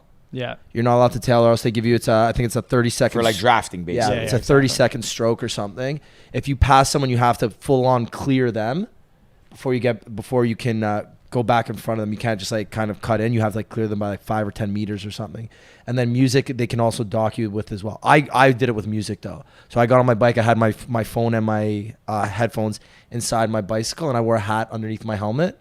So I slipped in one earbud, and I did the whole thing with my music on. I was like, I'm not. Yeah. They're gonna come for you, Rick. They know now. Okay, Rick's time's gonna turn my 3-hour triathlon into a 3-hour and 10-minute one. I don't care. Like, So you bike 8 hour, like that's crazy. No music, nothing. Yeah, it was pretty intense. And I think also with the headphones, when you get into biking, you kind of learn how much communication is involved in the sport. So like even when you're passing someone, you'll be like on your left or whatever. Yeah. And you even make motions that like the pavement, like there's gravel or there's like potholes like or point whatever. down or So you're whatever. constantly talking and communicating. So I interesting. really do think the whole earbuds, and maybe there's other reasons for this, is just because it hinders that ability Okay. to communicate. that's not why know- I was so did not slow know on my that. bike ride. I'm not talking to anybody. Okay, should So, we get to the run? let's go to the Yes. run. Yeah, Let's- yeah. let's finish This this thing off. is your Yeah. your strong part, right? Running's your okay. exactly. So Oh wait, yeah. So running is your forte. Like that's Yeah. your best. yeah. And okay. I'm glad you said that, because actually running is my thing. So when I get to the end of a triathlon, a lot of people, biking is their thing. It's what they crush at, and they have these like huge, massive thighs, and like their legs are like pistons. That's not my Legs, case. pistons, firing on all cylinders. But then they get to the run and they're like, oh, well, I kind of shot my legs, like went a little too hard, and they have to get through a run, and you'll see people running at a really slow pace or even walking. And for me, I finish and I'm like, running is my thing. Now on to the best part. And then I just cruise the run, and it's not uncommon that I like literally just gun it for the rest. Really? But for the Ironman, it was actually really tough, and the sun, like how I was referencing the temperature and the heat, it actually goes down, because I did the race in 13 hours and 45 minutes, which is kind of long, but whatever, that's how it plays out. And the sun goes down, so it goes from a really hot day to kind of a cool day. It actually gets cold, and all the sweat on your body kind of starts to freeze. And obviously I'm embellishing that a little bit, but it really, like, you go from all this heat and sweat to like all the sweat like kind of freezing on you and getting so cold and so uncomfortable, and then you kind of have to endure through that. And I pretty much just like got through the marathon. I think it took me like 4 hours and something, 4.5 hours, let's say. Wow. And then I saved up a little bit of energy. So at the finish line, because there's tons of people there, I just sprinted the like final 200 meters or whatever, maybe even 400. And I just remember the announcer commenting on that. Like he chirped me even, so I forget that exact verbiage.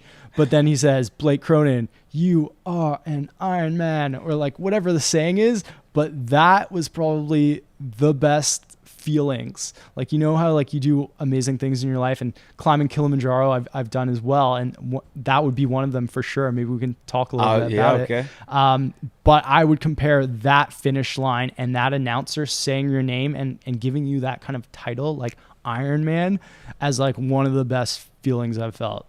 That's awesome. That is great. That's cool. Honestly, I mean, I can relate a little bit, like subjectively, I guess. Like I'd never, obviously haven't done an Ironman, but I will say, so to your point, you brought up Kilimanjaro. That's the reason I started running, is because after I climbed Kilimanjaro, I was like it's like euphoria at the top, right? Like you don't, I mean, it's not super tough, but it's still something tough, right? So Yeah. when I got up there, I was like you feel like, holy shit, I'm on top of like Africa, right? I'm on one of the highest mountains in the world. You get that feeling. And then when I did my first half marathon, the same kind of finish, like you're running up, and I didn't know it was a massive finish line, that like Olympic podium style run up. And when I crossed that line, it felt like someone shot me with adrenaline, one needle of adrenaline, like every drug. I was like, you run across, and it's like, it's impossible to explain, because you only really feel it when you do stuff like that you like, that just is so grueling mentally, physically, and you didn't think you can kind of do. Yeah. So yeah, like that, I kind of know what you mean. Not on that level, like I'm not as crazy as you, but Yeah, it's a really, really Well, cool thing. I'm looking forward to that feeling next year when we do the Athens marathon together. Buddy, I'm already let's signed make up. it I just happen. deferred my sign up. So if you want to go, That's sweet. you stay at my place in Greece. Come on down. Brief pit stop at Nyada. Yeah, what? Yeah. Man, Is that- Blake, you're honestly too much, man. That's Man. dude. If my parents hear this episode and you reference it, the door is open. Come stay whenever you want. I love this. No, if you honest, I won't be able to keep up with you. But if you do, so I want to do that one because that's the OG. That run from the town of Marathon where the word was invented. Like, I knew the story before you said it, but like you obviously said it in a really good way, and that's where marathons were invented from. Yeah. Like, wasn't it like a battle or something? And Yeah. then So you the original one, I don't remember the exact story, but the original one is it's a messenger. I think it was when the Turks were invading or something like that. I get to butcher this for sure, but he ran from Marathon. I think he actually did the race. It wasn't actually to the Olympic Stadium. It was to like Sparta to warn them that the Turks were coming, and he died on arrival. I think he died there. It's almost a story yeah, of I think 300 I heard kind of. something like that. And there's actually a race too that there's a race from, I think it's either Athens or somewhere like Athens or Marathon to Sparta, which is an ultra, which is like 100-mile race or something like that. That's like the original. But the they actually call it the Athens Original Marathon because it starts in the town of Marathon. But which maybe you've heard this in the episode already because maybe you did listen. But the Athens Marathon is actually, they say it's somewhat tough because kilometer 10 to 31, so a distance of a half marathon is entirely uphill, and then it like levels off through into Athens. But you go into the first Olympic stadium, which is pretty cool. Sick. Yeah. Yeah, I definitely want to do that. That's like bucket list for sure. I'm signed up already. So if you're down. This. And we didn't reference this at the beginning of the episode, and we should have. Blake brought us bottles of wine. Like, yeah, honestly, dude. Like, yeah, you great brought guest, a gift. man. He's referencing our episodes, man. And like, honestly, actually, he's mentioning things that you know are what we should- numerous you know- different episodes. It's not like he just watched one or two to prep for this. I gotta. Sorry, go ahead. I'm cutting you off. No, it's not like he just watched one or two episodes to prep. Like, you actually are a listener, and you brought us wine. You came with like items from your races and stuff. So I got a good segue here. So I think we're gonna have to break the record here for longest episode because there's a lot I want to get into. But speaking of breaking records, I like that, Georgie. I like that one, eh? I like that. Wait, Okay. you're not you have another marathon under your belt in Yeah. another category. Yeah, so I will totally go along with that segue. So I would say the 3 toughest things I've ever done in my life. Number 1 is the Ironman for the first time. Number 2, I actually would say Kilimanjaro, and that's just because I wasn't used to the altitude. And I do want to talk about that. Yeah, the whole climb was actually very manageable because it's just physical stuff, which, like, as you may know from this episode, I kind of have that down. But the altitude you can't really train for easily, and so I wasn't used to that. So that actually was hitting a huge wall and very challenging for me. And then the third thing is what Ricky's holding right there, which is the Guinness World Record for the longest TV watching marathon in history. That's so funny. Which basically means I'm like the world's biggest couch potato.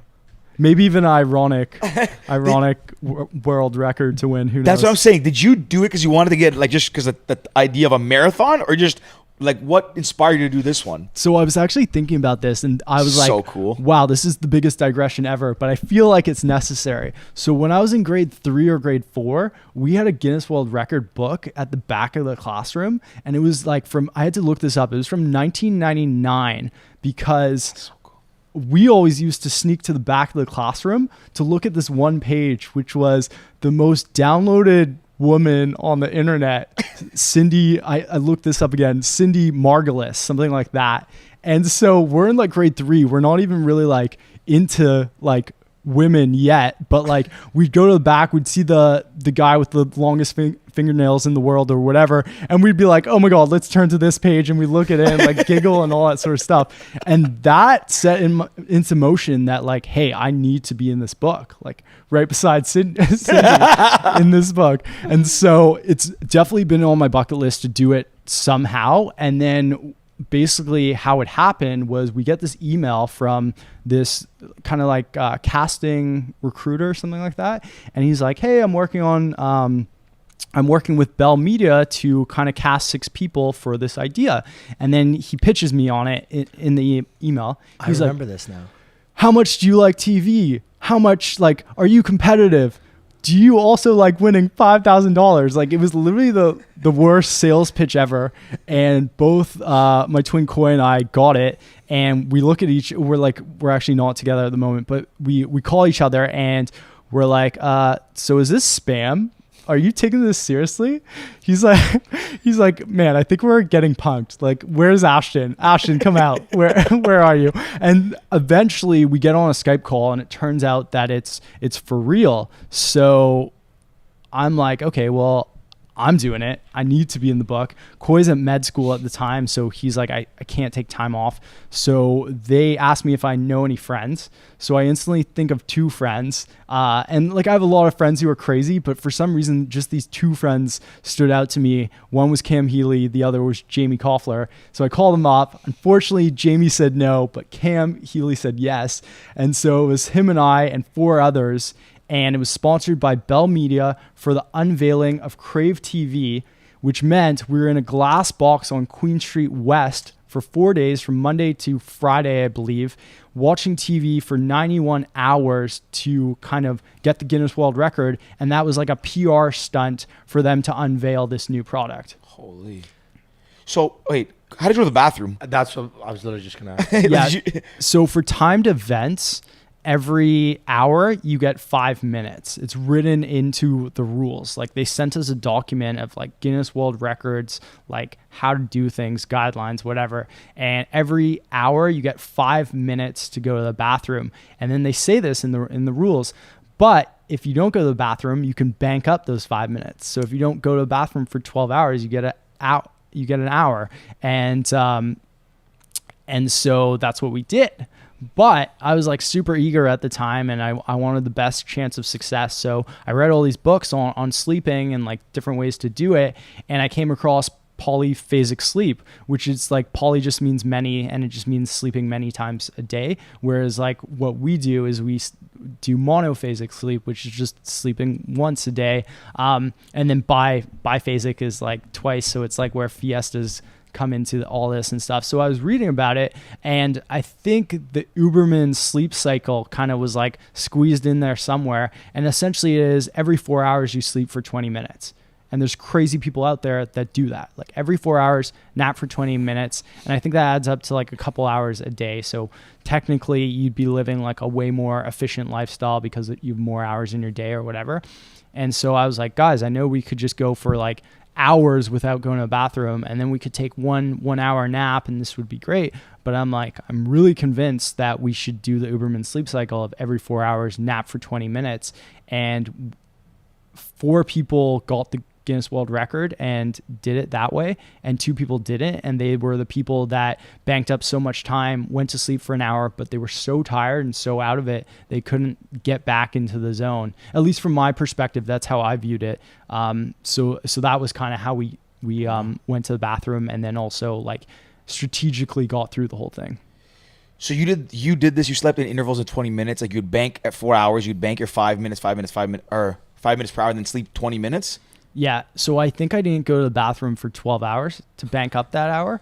And I knew that, so for the first like day or so, you don't actually have to sleep. So you're just banking up more and more time at the beginning.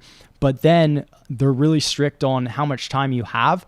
So you can't take a 15-minute nap and then come in a minute later and be like, oh guys, sorry, I took a minute extra. They would take that off your time. So it was good that we banked up all this extra minutes early on so that we could go, and it actually became closer to like a 15-minute power nap, because then we had to spend time to and from the room. We'd come back in, and then we'd get back to TV watching, where I was just looking at the rules this morning. It was, if you looked away for more than 5 seconds from the TV, if you looked away for more than 5 seconds, you got disqualified. If your eyes shut for more than 5 seconds, you got disqualified. So it was really intense rules. There was somebody watching you at all times? So we're in a glass box, yeah. And yes, and it was sponsored by Bell Media. So they had all their people on it, and then it was being live streamed at the same time. Then people would come by the glass box on Queen Street and like wave at us and like all my buddies and stuff. And then people would tell stories of how they would literally turn it on at their workplace on like the big screen TV and just literally come by and check it out every once in a while. That's really so cool. Crazy. So what'd you guys That's really watch? cool. Sorry. What'd you guys watch? So it was all the Crave TV programming, which again I had to look up because just quickly, it's exercise and sleep deprivation, basically staying up for 4 days straight watching TV. So it's not just the longest TV watching marathon. It's like, hey, can you pretty much stay awake for 4 days? And when you do, you start to like lose your mental functions and your memory. So I actually forgot 90% of the TV shows. Like I couldn't tell you anything I watched. So I had to look up the list, and it was Sopranos, Entourage, Seinfeld. I think this one called Arrow, Orphan Black or Black Orphan. Oh, so you had some good shows. No, like, just yeah, wait. you weren't watching Just trash. wait. Then we had 18 hours or something really effing long of Sex in the City. Oh. And literally, I tell people, like, you think your marathon was like tough to get through? Man, getting through 18 hours of Sex in the City, you don't know pain. I love that. All our female listeners, like, he doesn't know what he's talking about. It's a great show. That's Samantha, actually what? really cool. I just thought you, like, to be honest, I didn't know it was a crib. I thought you just, like, sat it. I remember Because you that can do now. a lot of world records where you, like, you can do it. You can, like, get Guinness. They fly someone out, or someone comes out and, like, does it. So I just assumed that you did it, like, in your own home. That seems way harder to sit and, like, not be distracted. Like, you're staring at a TV, people going by all the time. Like, Yeah, That's I know. crazy. When, like, as you said that, it makes, I bet so many people hear it and they're like, okay, so basically every kid who's been in res, you know, like all Yeah. we did was like watch TV for long periods of time, play video games, whatever. And so when it's not in a more professional context, it seems really hack. But then when you preface it with, hey, it was a PR stunt for the unveiling of a new product by Bell Media, which is like one of the biggest telecommunication companies in Canada, then it sounds like, okay, he's kind of on something. yeah. It's legit. It's fun. I've recently applied. Well, I did it last year, and then I recently reapplied to break a Guinness World Record. Great. It's the most alternating catches of a baseball in a minute. The world record's, I think it's 58 or something. So Whoa. Who's gonna throw to you? I'll find anybody. I asked you to do it, but you said no. But like, you can That's find like anybody. You weird. have to practice it for a long Yeah, time. you have to practice, but the throwing's the easier part, right? It's the catching because you have to alternate hands each time. So it's The throwing, which is I think the catching is harder, but I think that you have to find someone who understands how to throw. It's like the home run derby in baseball, for example. Like bathroom breaks work. yeah, I could, go. yeah, 100%. That's cool. Yeah. Just go. Go run. Me and Rico keep talking. Just go run out. Yeah, you know where it is. This is actually perfect. So we're talking about you right now. Yeah. So, yeah, I was gonna make a joke, but you got like 5 minutes. Better. Yeah. No, but so it's like the home run derby in baseball. Like people are very specific because like you have to throw in the same spot, and it goes like someone throwing to you 58 seconds in a minute. It means you have 2 seconds. It means you can drop one ball basically. You can't drop any balls. If you want to break it, it's like I've timed it out. It's literally constantly catch for a minute. I can catch with both hands very well. And how many times can you do this? Like, Attempts are unlimited. so, but the guy from Guinness to come out and No, do it. no. You record everything. They give you like a full manual on how it works. So they'll say, okay, you have to tape. You need 3 witnesses who cannot be family members. It needs to be. You have to have it videotaped from 2 different angles that prove it. And there's like a couple other smaller things that you need to do. It's got to be set on. You have to pick the certain date that's going to be done. You have to like email them. I can't remember all the rules. I have it printed out actually in the car. All the Interesting. rules, yeah. Because I want to break a Guinness World Record. I think it'd be so dope. I actually looked at some podcasting once because I thought it'd be fun to podcast. You know what? I think the Guinness World longest Record for longest podcast is like 36 hours. What do you talk about? You just have to talk the whole time, or like I guess you're just recording for 36 hours, right? you should look in this. I actually looked into some for cleaning for impact. A lot of companies, so a lot of big companies do them as like they stunts ask, now. they ask if it's for a personal or if it's for a company. Yeah. So mine were personal, but we should actually. You know what? Let's do it. Let's find a podcasting one to break. Shortest podcast episode, 1 second. Hi. That's it. It probably exists already. You put this one down without only keep it. I love it, man. This is so great that he's done Yeah, this. I think that's really cool. Future guests, again, take notes, man. Blake has been so prepared with this. He's the first guest to come on. He's like references our episode, Yeah. man. Honestly, Like, shout even out to the Blake. He's not stories- here right now. He'll be back in a he's- minute. he's- he took a little bathroom break, but shout Yeah. out to him, man. He brought us these nice bottles of wine. He told us a story how you can't buy them at the LCBO, but he really liked it, so he actually ordered a box of them. Yeah, And we don't even have a bottle opener in the studio, so I can't even drink it we would right have now. cracked them. Yeah, honestly, that's crazy though. That's Yeah, pretty man, cool. I'm excited. We'll probably wrap up with Kilimanjaro. I want to ask about Boston. Perfect time. We want to get into Kilimanjaro. Yes. We'll get into Killing, then wrap up with Boston. So you're saying that you found it really tough, and like when I was talking about my experience too, and actually the only time we've really gotten into this topic, I mean, we've mentioned it a lot, but me and my sister did it. So me and my sister and my brother-in-law, and our episode with her, she was on early on the podcast. She Yeah, was actually, the I last listened to that episode. one. Yeah, she was the last So she- episode before COVID. So she's the reason we did it. Shout out Georgia, beast. She's like my sister Yeah. is the like. You're a spirit animal, Bro, right? she's fearless. She's crazy. Like, not only did we do Kilimanjaro in Africa, but then my brother-in-law left after Kili. Me and my sister went through. This couch squeaks so much, eh? I'm trying not to say. Sorry so to all our listeners. listeners, I don't 'cause, know if like, they can yeah, hear it's it a or not, lot. but it's driving me nuts. So not only did we climb Kilimanjaro, but then after me and her did like 2 weeks in Africa, so we basically went. We left Kilimanjaro. Namibia or whatever. Yeah, we went to Zambia, Zimbabwe. Okay, So we went to Victoria Falls. Yeah. Swam to Devil's Pool, which is like sick. So have you know what Devil's Pool is? Yeah, I'm familiar. Okay, so we. So which side is better? Like, doesn't it border two countries? Yeah, so we were in Zambia. You have to go. Oh shit, I can't remember now.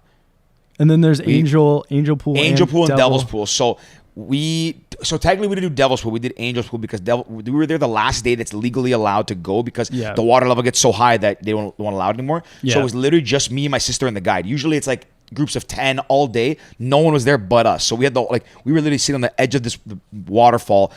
Like I look over, I have a picture of myself looking over the edge. Like it's just a drop. Like Yeah. it's one of the coolest things. But where I was going with this is that we did Kilimanjaro. Then we did that. Then she goes, I want to do bungee jumping at Victoria Falls. Cool. Which is also, she told me this the day before we went that the rope snapped on this bridge 2 years prior. So I was like, sick. Thanks for telling me. Like now I'm excited.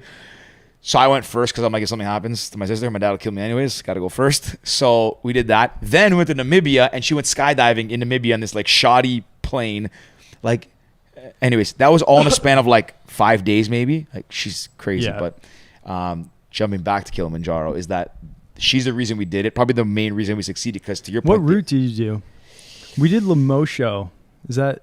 Does that ring a bell? Yeah, that's what we did too. Okay, cool. It's the main one. You go through the forest to begin. Like it's 7 days you did? How many days did you do? So I think we did ours in 5 or 6.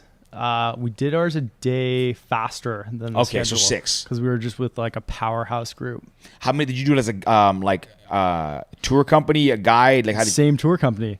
When it was either you or your sister said the name. Top We're like something or top Top Climbers Expeditions. or something like that. Same Yeah. one? I was like, no Man, way. Come I love on. that you listen, Blake. It makes me so happy. Yeah. That's So crazy. my girlfriend actually booked everything on that trip, which is why if you ask me details, I probably won't know. That's like me. But- My sister planned it all. I couldn't tell you. I don't know anything about like all this stuff. Like honestly, I just made sure I knew the route that I did, which was Lemosho, which by the way, That's what we did. Yes, sir. it's You're right. so diverse. It's like Yep. every day is totally different. Like one day is like jungle or rainforest. The next is like Arctic tundra.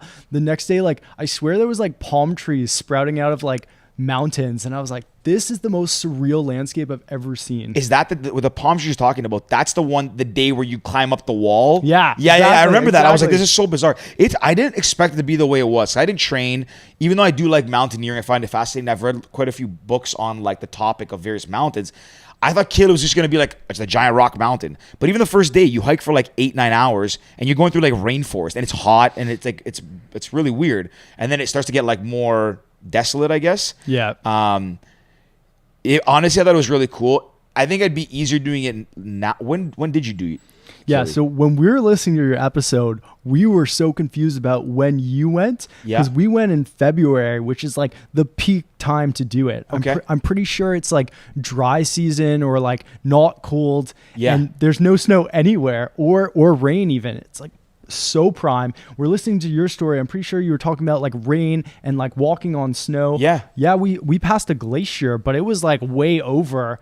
We never touched snow like at all. Really? So yeah. So I can't remember. Again, shout out to Georgia for planning this, but it's like what? And one is the winter is like dry and cooler, and the summer's like wet. I'm mixing them up, but there's like a wet and dry and cold and wet. Oh, wet. Anyways, I'm mixing them up. But I thought we weren't gonna have snow. And then we didn't really have any. So when we got to the Arctic tundra part, where you kind of go up and then you go back down to right before that wall, the Barranco wall. Okay. So it was like hailing a little bit. And that day, my sister actually, she always says it was her toughest day. Like I could tell she was like fading a bit. The altitude got her that day. So it was a bit of hail, but then it was fine the rest of the way until we got to like base camp, like the day before summit. And it was like wet, snowy, wind was going sideways. And then the rest of the way up was all snow for us. Wild. Yeah, it was, I still think it's one of the coolest things. It was very tough. The altitude really, really gets to you. Me and my brother-in-law would have quit. So how I describe it to people, because I don't think that the actual like act of like summiting and the altitude is that intense. It's more that we can't prepare for it. Mm-hmm. Like for an Ironman, it's easy for me to get on a bike, prepare for the bike ride. Well, so okay, then, it's not easy. It's not easy. Let's just preface he said that. it's easy to saying- prepare for it. Yeah, It is easy like, to prepare for you it. prepare for it. So then when The preparation is not easy. It's easy to prepare. Yeah, and then when the challenge comes, I'm all ready for it and I can do it. Whereas this, I felt like I couldn't train for the altitude, especially in a way that I wanted to. So I was a complete beginner at it. And so no wonder I thought it was really challenging. Like I do need to preface and say that the physical component I thought was very easy. Like I have no problem hiking for 8 hours a day. Yeah. I'm totally into that. Like that's kind of what I live for. And then the day of summiting is just really intense because as you referenced in that earlier episode, you're going so slow. Like you're moving like inches at a time, yet it feels like you're doing sprints or something. Yeah. I was so gassed, so tired.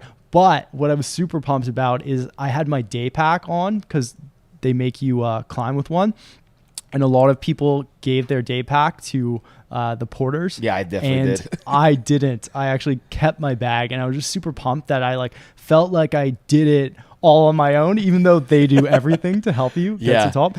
But the highlight of the whole climb, the thing I was most stoked about is I was in the airport lounge before going on this trip. We just went direct to Moshi, is it? Moshi Airport. Yeah, Moshi Airport. So we went direct from Canada and we were in the lounge. So I grabbed a couple Molson Canadians and I was like, I'm going to shotgun one on the top of Mount Kilimanjaro. And I get there and I take out the beer. Tarps off. I take off my shirt. Yeah, here we go. I take off my shirt, tarps off. Unfortunately, I wasn't in the best shape of my life, or else that would be the best picture of all time. So I'm gonna have to redo it. And I You're gonna have to read. I didn't shotgun it, but I did open it up and I tried to chug as much as I could, which just ended up being a small sip. But like, who cares? I got the picture and I tell everyone that I chugged a Molson Canadian after I summited Kilimanjaro. You got to send that to Molson Canadian. Yeah, it should be a commercial. They should pay you for something. Yeah. Definitely. Did it? So the way when you drank it, did you feel like did it get you buzzed at all, or whatever? Because you're like so depleted in like altitude or anything like that. Yeah, of course. Like, yeah. I was in Had one sip, he's buzzed. As you probably would were be. too. I was in the worst mental state ever at the top of that mountain. I was just like, I feel like I'm on the moon or Mars and not doing well. Yeah. So even trying to stage that pick, I was just like, took me everything I had to like take a few gulps of that thing. Yeah.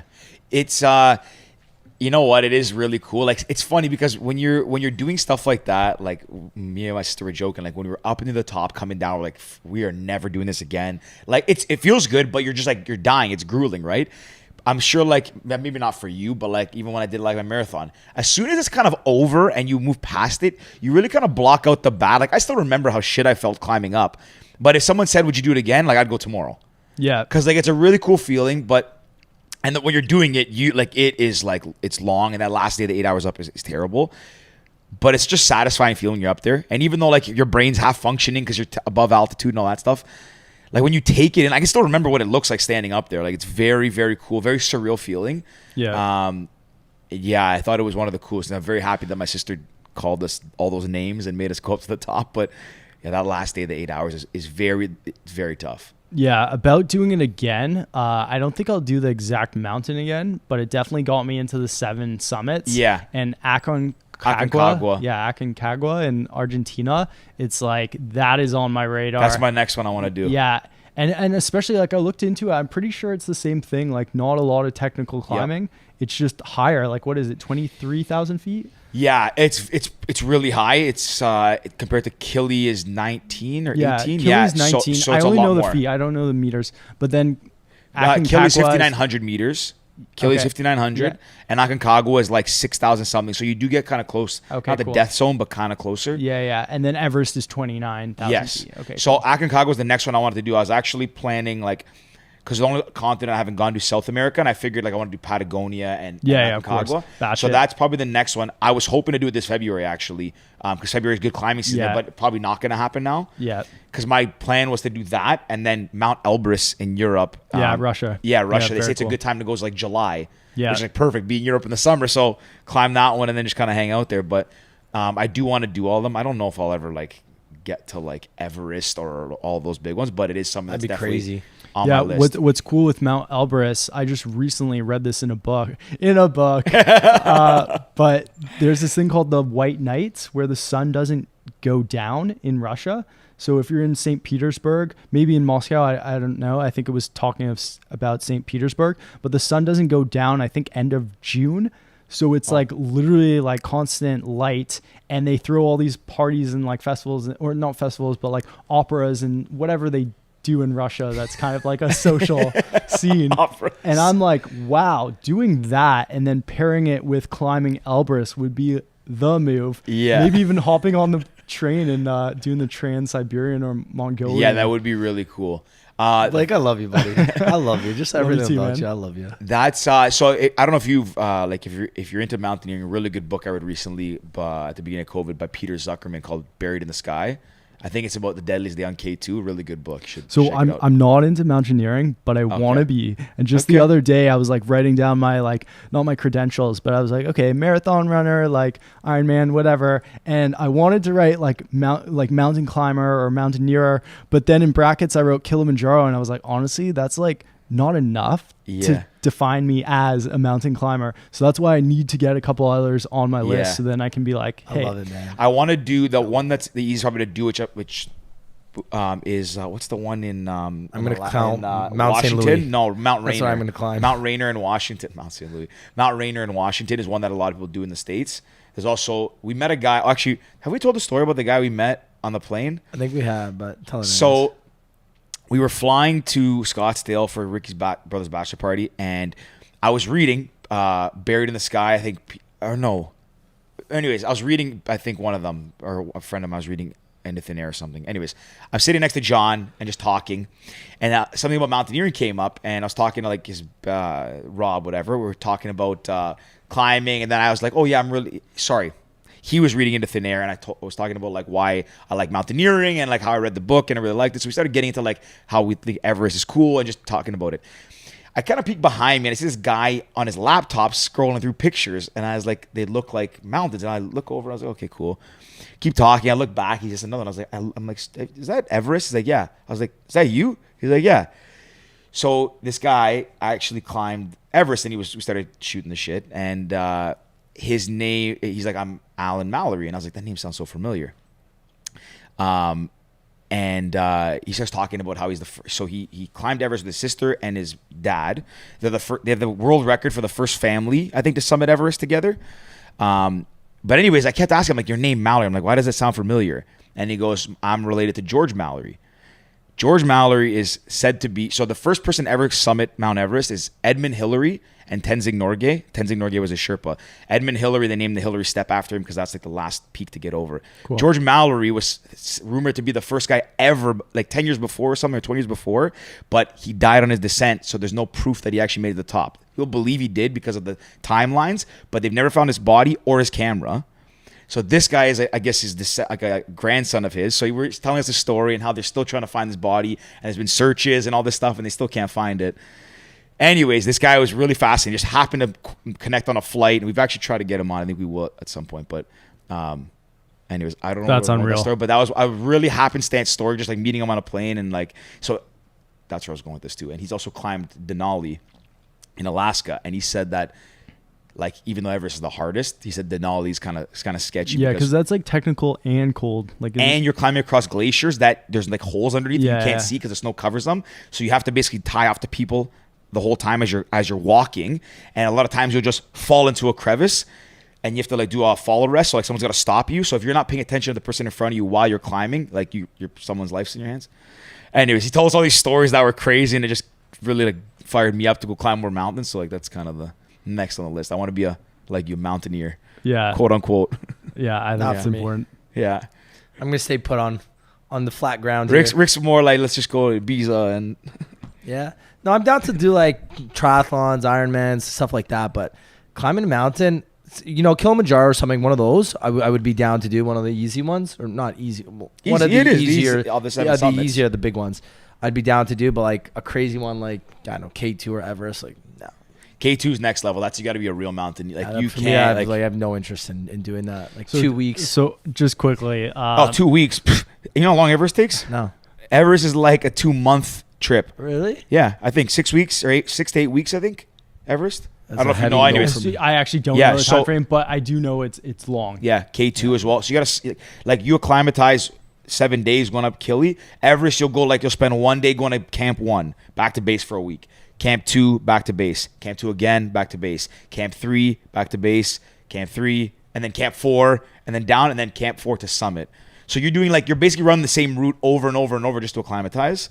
Wow. And then the last day, you do like a 3-day push where you skip all the way up to I think you go to Camp 2, you sleep, Camp 4, and you're also climbing across the Khumbu Icefall, which is basically like, you've seen the movie Everest? No, I haven't. Oh, it's a great movie. There's like a crevasse you have to cross to get to Camp 1 from base camp, and it's the most deadly areas where most people die because things collapse. The glacier's like constantly melting. You're climbing across ladders tied together by Sherpas. That's where most people die because there's like seracs, which are like pieces of ice that hang, and they're the size of like small buildings. So picture this building we're in, the size of a thing, they just fall off and snap ladders in half. Anyways, watch Everest. It's a good movie. We don't have to go down this tangent now because I'm really getting really into tonight or mountaineering. tomorrow. I'm gonna watch it. Yeah. Anyways, I got really fired up about mountaineering, but so I got another question. What's next on the bucket list for you for challenges? Great question. Thanks, man. So, doing the Athens Marathon with you, that's gonna happen.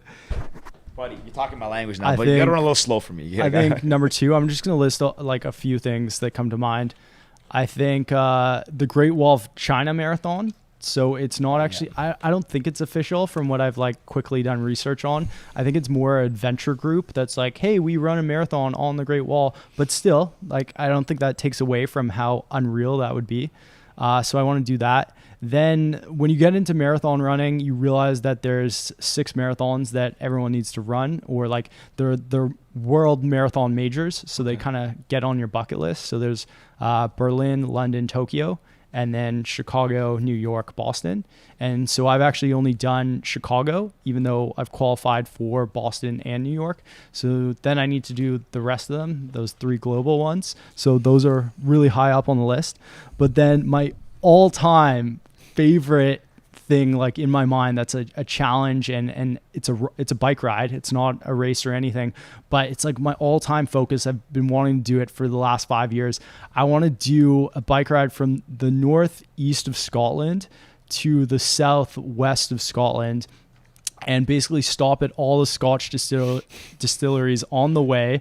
It's a 700-kilometer bike ride, which isn't that bad. I recently just did a bike ride from Toronto to Mount Tremblant like earlier this year while COVID was happening, and we did 200 kilometers a day over 3 days to do 600 kilometers in 3 days. So 700 kilometers is not a crazy amount, and basically you just go across all of Scotland from the north to the south, from the east to the west, and you stop at all these sweet Scotch places, and then you finish on the island of Islay, I believe it's pronounced. Islay? It's ISLES, whatever it is. Yeah, AY, and people might pronounce it like Islay, but it's actually Islay, and that's where Lagavulin Distillery is, which is such a solid Scotch, as well as a bunch of other ones. And I just have that in my mind that I need to do that. And then I also need to buy a barrel, hopefully with some friends, and then go back in like 10 or 15 years when the barrel is ready and then open it up and like have this Scotch party and then like import it all back. So that's like the number one thing on my list right That now. is a pretty like. It's amazing. Yeah, I would never have thought of that. That's amazing. Wait, is that but just like that would is that a thing? Like it's planned that bike ride is like a normal course people do, or you just thought of it yourself? I Or just- like is it like No, it's not organized. I Okay. just thought of it, and then I went on Google Maps, like the Street View or whatever, and I literally Street Viewed the whole 700 Shut kilometers up. to make sure it wasn't like gravel road, and it was legit. There was only one segment, only one segment that was You sketchy. Google Street View a 700-kilometer route to see if there was any gravel roads. I'm really serious about this. How long did ride. it take you to do this? How long did it take you to like to watch? I Just a few screen, hours. I screen recorded it while I was doing it so that I could like do it in like fast You can forward visualize through it, yeah. exactly, and like fast forwarded it so I could go through it in a matter of like seconds or minutes. So the screen recording was 45 minutes. Jesus, Man, dude, you're honestly very you're an impressive guy. Honestly, I knew this episode was going to be like this. Like crazy good stories. oh shit. Oh, sorry. I just want to ask something about the marathons too, because obviously we touched on the fact that you're gonna you qualify for Boston. Before just kind of end on that one, but Chicago, is that one you have to qualify, or can you just sign up for Chicago? So it's a lottery that I'm told the lottery is easier than other marathon races to kind of like get like, not like win because it doesn't really work like that, but to kind of become a participant through. But I actually did qualify for that. I think the cutoff was like 3 hours, 10 minutes or something like that. So I did qualify for. I love Chicago because like New York and maybe a handful of other big cities, it has a great food scene. And so after the race, we went to this burger place called Au Cheval, which Oh, I heard it's incredible. supposedly boasts the best burger in America. Yeah. And does that mean in the world? Who knows? But after the race, we literally just went there and ate burgers and had cocktails, and it was the greatest after marathon eating and drinking sesh. Chicago's one of my favorite cities, and we were gonna go to Au Cheval. I think when we were there, but every time I've been there, there's been like a line, or we didn't end up going. So I always go to our trusty Shake Shack right by Grant Park. Staple. Close second. Close second. Shake Shack is the best. But of those six, what you wanna? No, I was going to go to Boston. Yeah, I know Boston. But of the three you mentioned, Berlin, Tokyo, and what was that one? London. Of those three, which would be top of your list to do? Well, I think I have to go back to London for a little bit of like payback and like find the girl. Find that girl. I'm gonna do it. Close the loop on that thing because Yeah. it kicked my ass. It hospitalized me. So I need to go back and literally just have a good ending to that story. Yeah. Not to mention my sister lives there, so that would be great. But then when you ask that question, every city on that list is good for its own reasons, especially the global ones. Like, who wouldn't want to do Tokyo or Berlin? And then the ones in the States are each special in their own way. New York would be incredible. Boston is like the one. Yeah. So they're all good.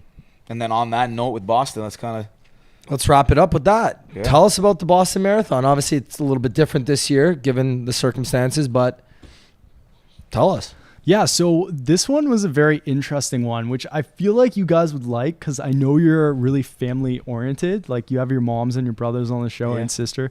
Do you have a sister? No. Okay, cool. Just John, my boy. Happy birthday, John. Oh yeah. It's his, Happy well, birthday. it's not his Happy birthday birthday when this comes out, but it's his birthday today. Oh, Yeah, cool. so- That's really great. Yeah. So what I did is it was a virtual race. I had just done this 600 kilometer bike ride 2 weeks before, which I was really training intensely for. So I couldn't really squeeze in marathon training. So it was against my like inclination, but I had to do this race that I couldn't really train for. And it's also Boston. So there's no way I'm not doing it. And so I kind of went into it underprepared, and I looked at it for a while and I was like, well, I can either just run a really slow race and it's nothing special, and that's not how I want my first Boston race to be.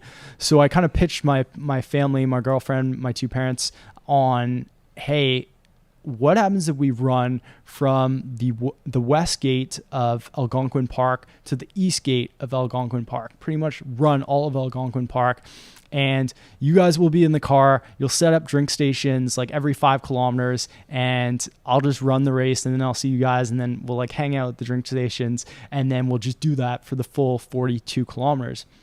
So I was super stoked that I was able to run the virtual race in a creative way instead of just running it like on Yonge Street in Toronto or something like that. Yeah. So I was able to do that. I was able to get my parents involved, my family involved, and then each drink station was themed. So at each station, I took like a picture, and I don't know if I like just did it for the gram, like that would obviously be superficial, but each station was themed. So we had like a fake flip cup one. Obviously I'm not drinking beer mid marathon. And then we had like a Lego one, and then we had like a wine tasting one. There was all these different themes and ideas. That's great. Yeah, and we just snapped pictures. Oh, and the best one was my dad and I arm wrestling, and he's like just the nicest, like softest, most gentle person, like so great. And he's like, Blake, I don't know if like we need to arm wrestle. And I was like, yeah, Dad, I get it's not your character, but like this is gonna be one for the books. And then we were meant to fake it, but he actually took it seriously.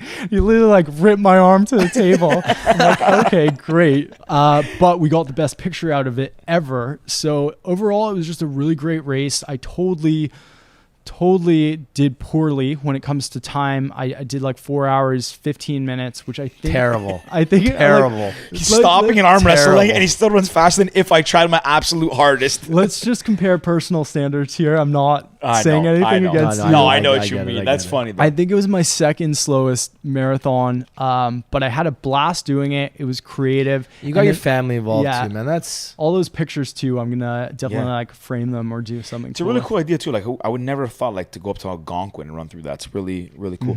Is it road you ran through, or is it trail like we're running there? Just the road. It's almost a highway, Oh, it just runs through the middle. yeah. Oh, okay, sick. but it's really good. The shoulders are massive, so Okay. there was no issue. Nice. I love this, man. So then I guess the plan is hopefully if COVID is gone by next year is to actually go to Boston and run Boston. Yeah, so honestly, like if you're asking me, do I need to qualify again to run Boston? It's like right now it's just not on my list. Like I can't re-qualify for Boston. So if they make me do that, then Boston I think is going to be a few years off. If on the other hand, they're nice about it and they're like, hey, look, you qualified in 2020. Well, I qualified actually in 2018, I believe, late in the season, which then made me skip 2019 and qualify for 2020. If they accept that kind of race as eligible for 2021, in a heartbeat, that is going to be my favorite race, something I've always looked forward for.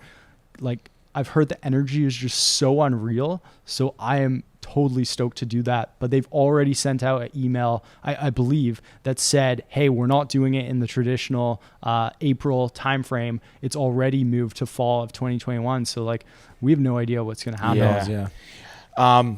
I have two last things. Number one, I wish I brought it now. In hindsight, I should have. A good friend who's been on the podcast, Jamsheed, he got us, Ricky and I, Lonely Planet books, and he got me one because he knows I like to run, called The Best Runs in the World. And it's a giant like coffee table book that has like not just every race, but just cool routes in different countries. So like you flip through and like it'll be like Cuba, and it'll show you like 3 routes in Havana you can run for different distances. It talks about ultras, talks about all these things. So if you have a chance to pick it up, I think you can get on Amazon. Highly recommend it unless you have it already. But no, so I have the one best bike rides in the world. Like same sort of concept, but instead really, of really cool. Cycles. Actually, that leads me to the second. I actually have 2 more now. Do you ever want to do an ultra? So that's for the next episode with you guys. Are you actually planning to do one? I've done an ultra. And I've done it at Burning Man. If you know what that is, you'll know that. Dude, what the hell? Like, this is already broken our record with time. I don't want to go too much longer. So maybe we'll save that for part 2. Rick's fading over here. I could sit here and talk for the next 5 hours. Not fading, just no. I definitely don't want to get into it. No, either, yeah, so we'll say we can even talk. We'll say something for like maybe in the spring too when running's back. Maybe we can get out for some runs together and then we can talk about it. And like, you know, and I honestly, ideally is like, you know, if an indication of races coming back in the new year, like we'll do one. We'll sign up and we'll train for this one. Yeah. Before we're gonna get into our questions that we ask, I do have one more that I don't think I've ever asked anybody. What's your favorite thing about running? One favorite thing about it? So I actually got into running because it was something I did with my twin bro, Coy. and it was cool because we're identical twins, so we run at the exact same pace.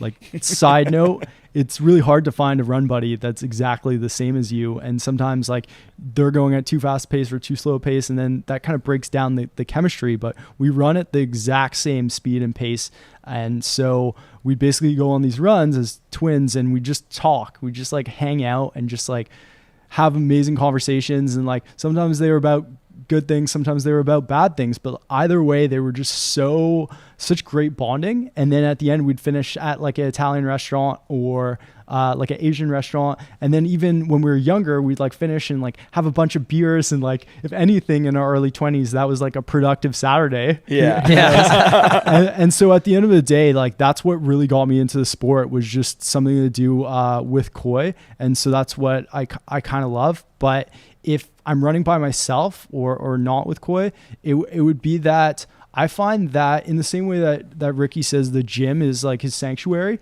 I feel like running is my sanctuary too. Like it's so great to just go out and go on a run, and just you're left alone with your thoughts to like mull things over and think things through. And so that's what I really like about it. Very cool. And you don't run with music ever? Sometimes I do, but most of the time I'm listening to podcasts. My Amazing man. podcasts. We didn't even talk about this. Yeah, maybe the next episode. What is?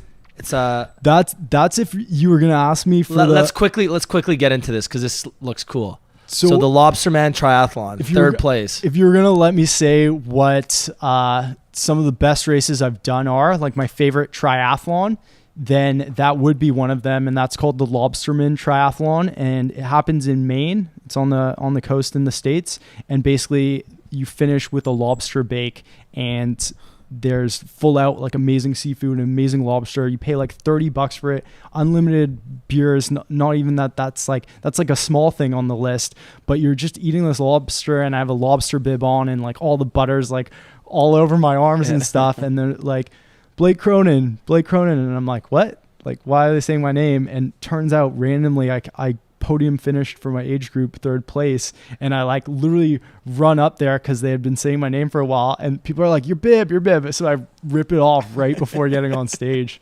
So it looks a little more professional. And that's what, like Olympic distance? Yeah, just Olympic.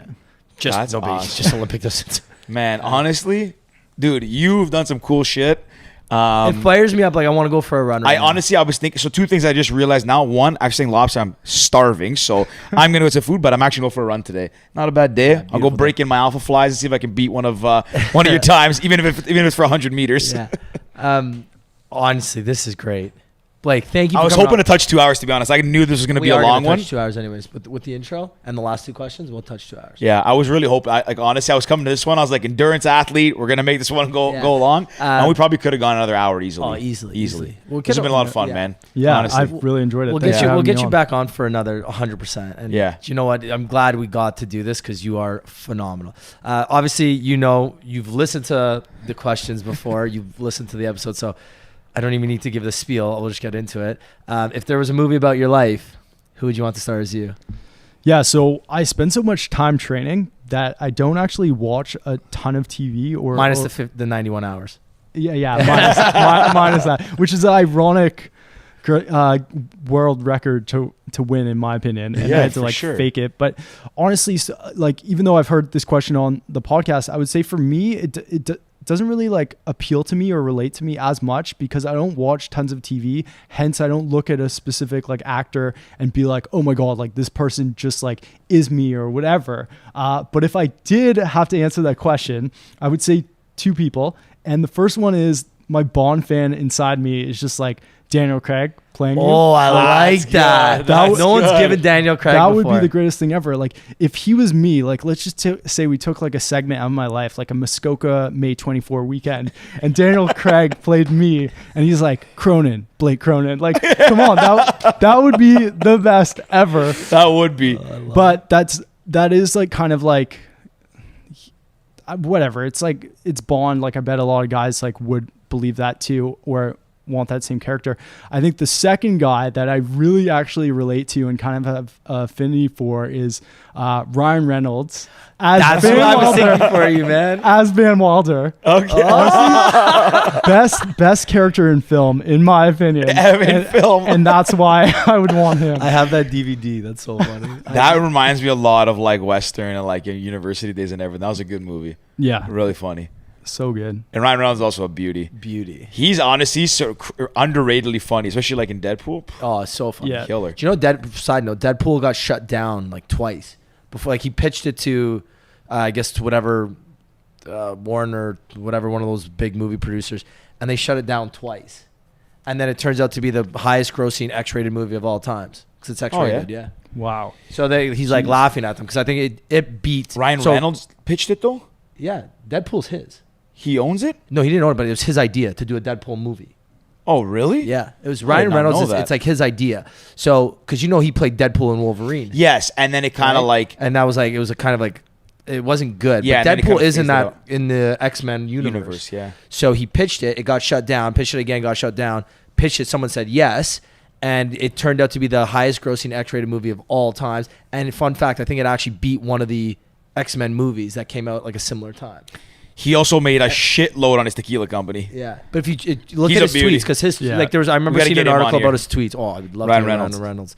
Shawn Mendes, Ryan Reynolds. Those are like two big ones. We got to get Canadian studs. We'll get him. Yeah. So Georgie, If you could give one piece of advice to a young Blake, what would it be? don't do that run at 7 a.m. after night of boozing. Exactly.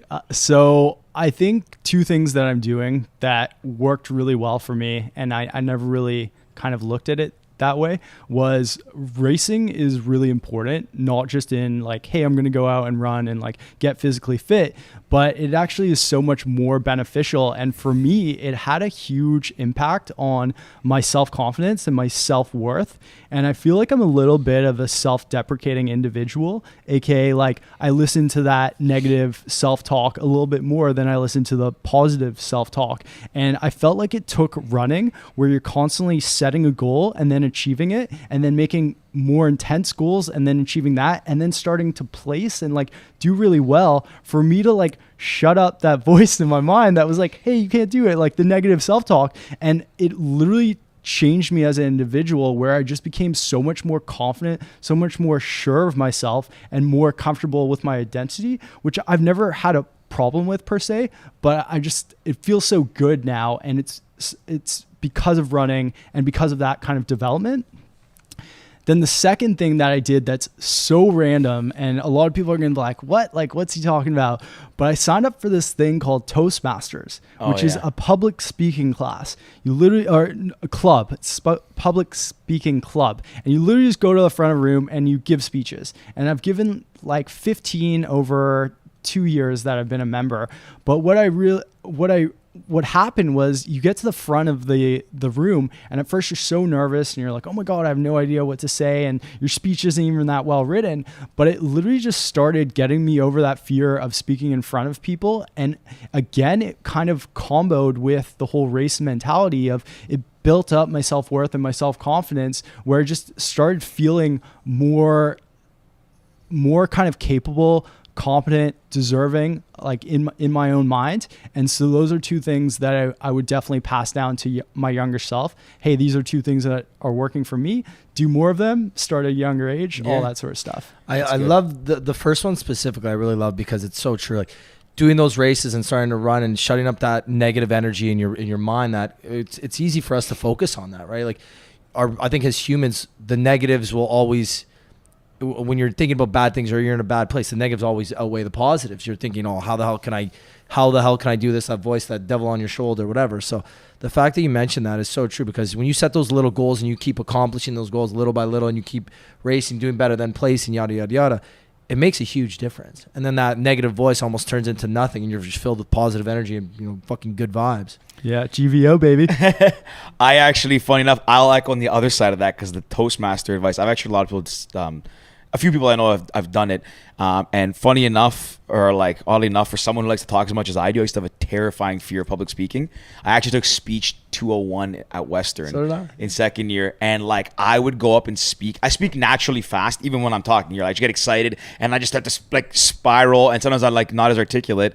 But I would get so scared in front of people that I would talk so fast I would like run out of breath, and then it would get worse. Then I would like sweat and get really nervous. My sister was actually one of the ones that she took it. She's like, "Listen, you should do this because like it's crazy how much you like to talk, but you panic in front of people." And I actually would give that same advice too. Like you don't really realize like. I'm lucky that we have this platform that you kind of just put yourself out there, but I would probably do the same advice to my younger self because you get so nervous going in front of people, or like a platform like this that like, what am I going to talk about? Do I sound smart? Are people going to think that I sound smart? Like, what are they thinking? And then you also realize that 99% of people are in the same boat as you, and they're looking at you like, holy, I can't believe he's up there. Like, it's almost like they're like, they want to do it, but then they do it, and the cycle keeps going, right? But getting over that fear at a young age is I guess tough for a lot of people. Like I had that same thing, and I would give myself that same advice going back. I love it. Blake, it's been a pleasure having you on. We're definitely going to get you on for a round 2 in the new year. If people want to find out more about you, the races, some of the amazing things you've accomplished in your life, where can they go? How can they find you? Yeah, so I'm not really an influencer or anything. So if they want to check me out on Instagram, they could check me out at Blake YCC. A lot of people call me Blakey, so it's Blakey CC.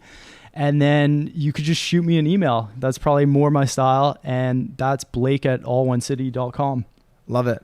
Awesome. Well, we'll put all the plugs in the episode because I'm sure some people will want to reach out because you've done some extraordinary feats, and we'll get you back on to talk about some of the crazier ones that you've done too. So again, thank you for coming on. You've been a great guest, a great host. Like this, the wine, the energy, the stories you brought have been amazing. So thank you, and until next time.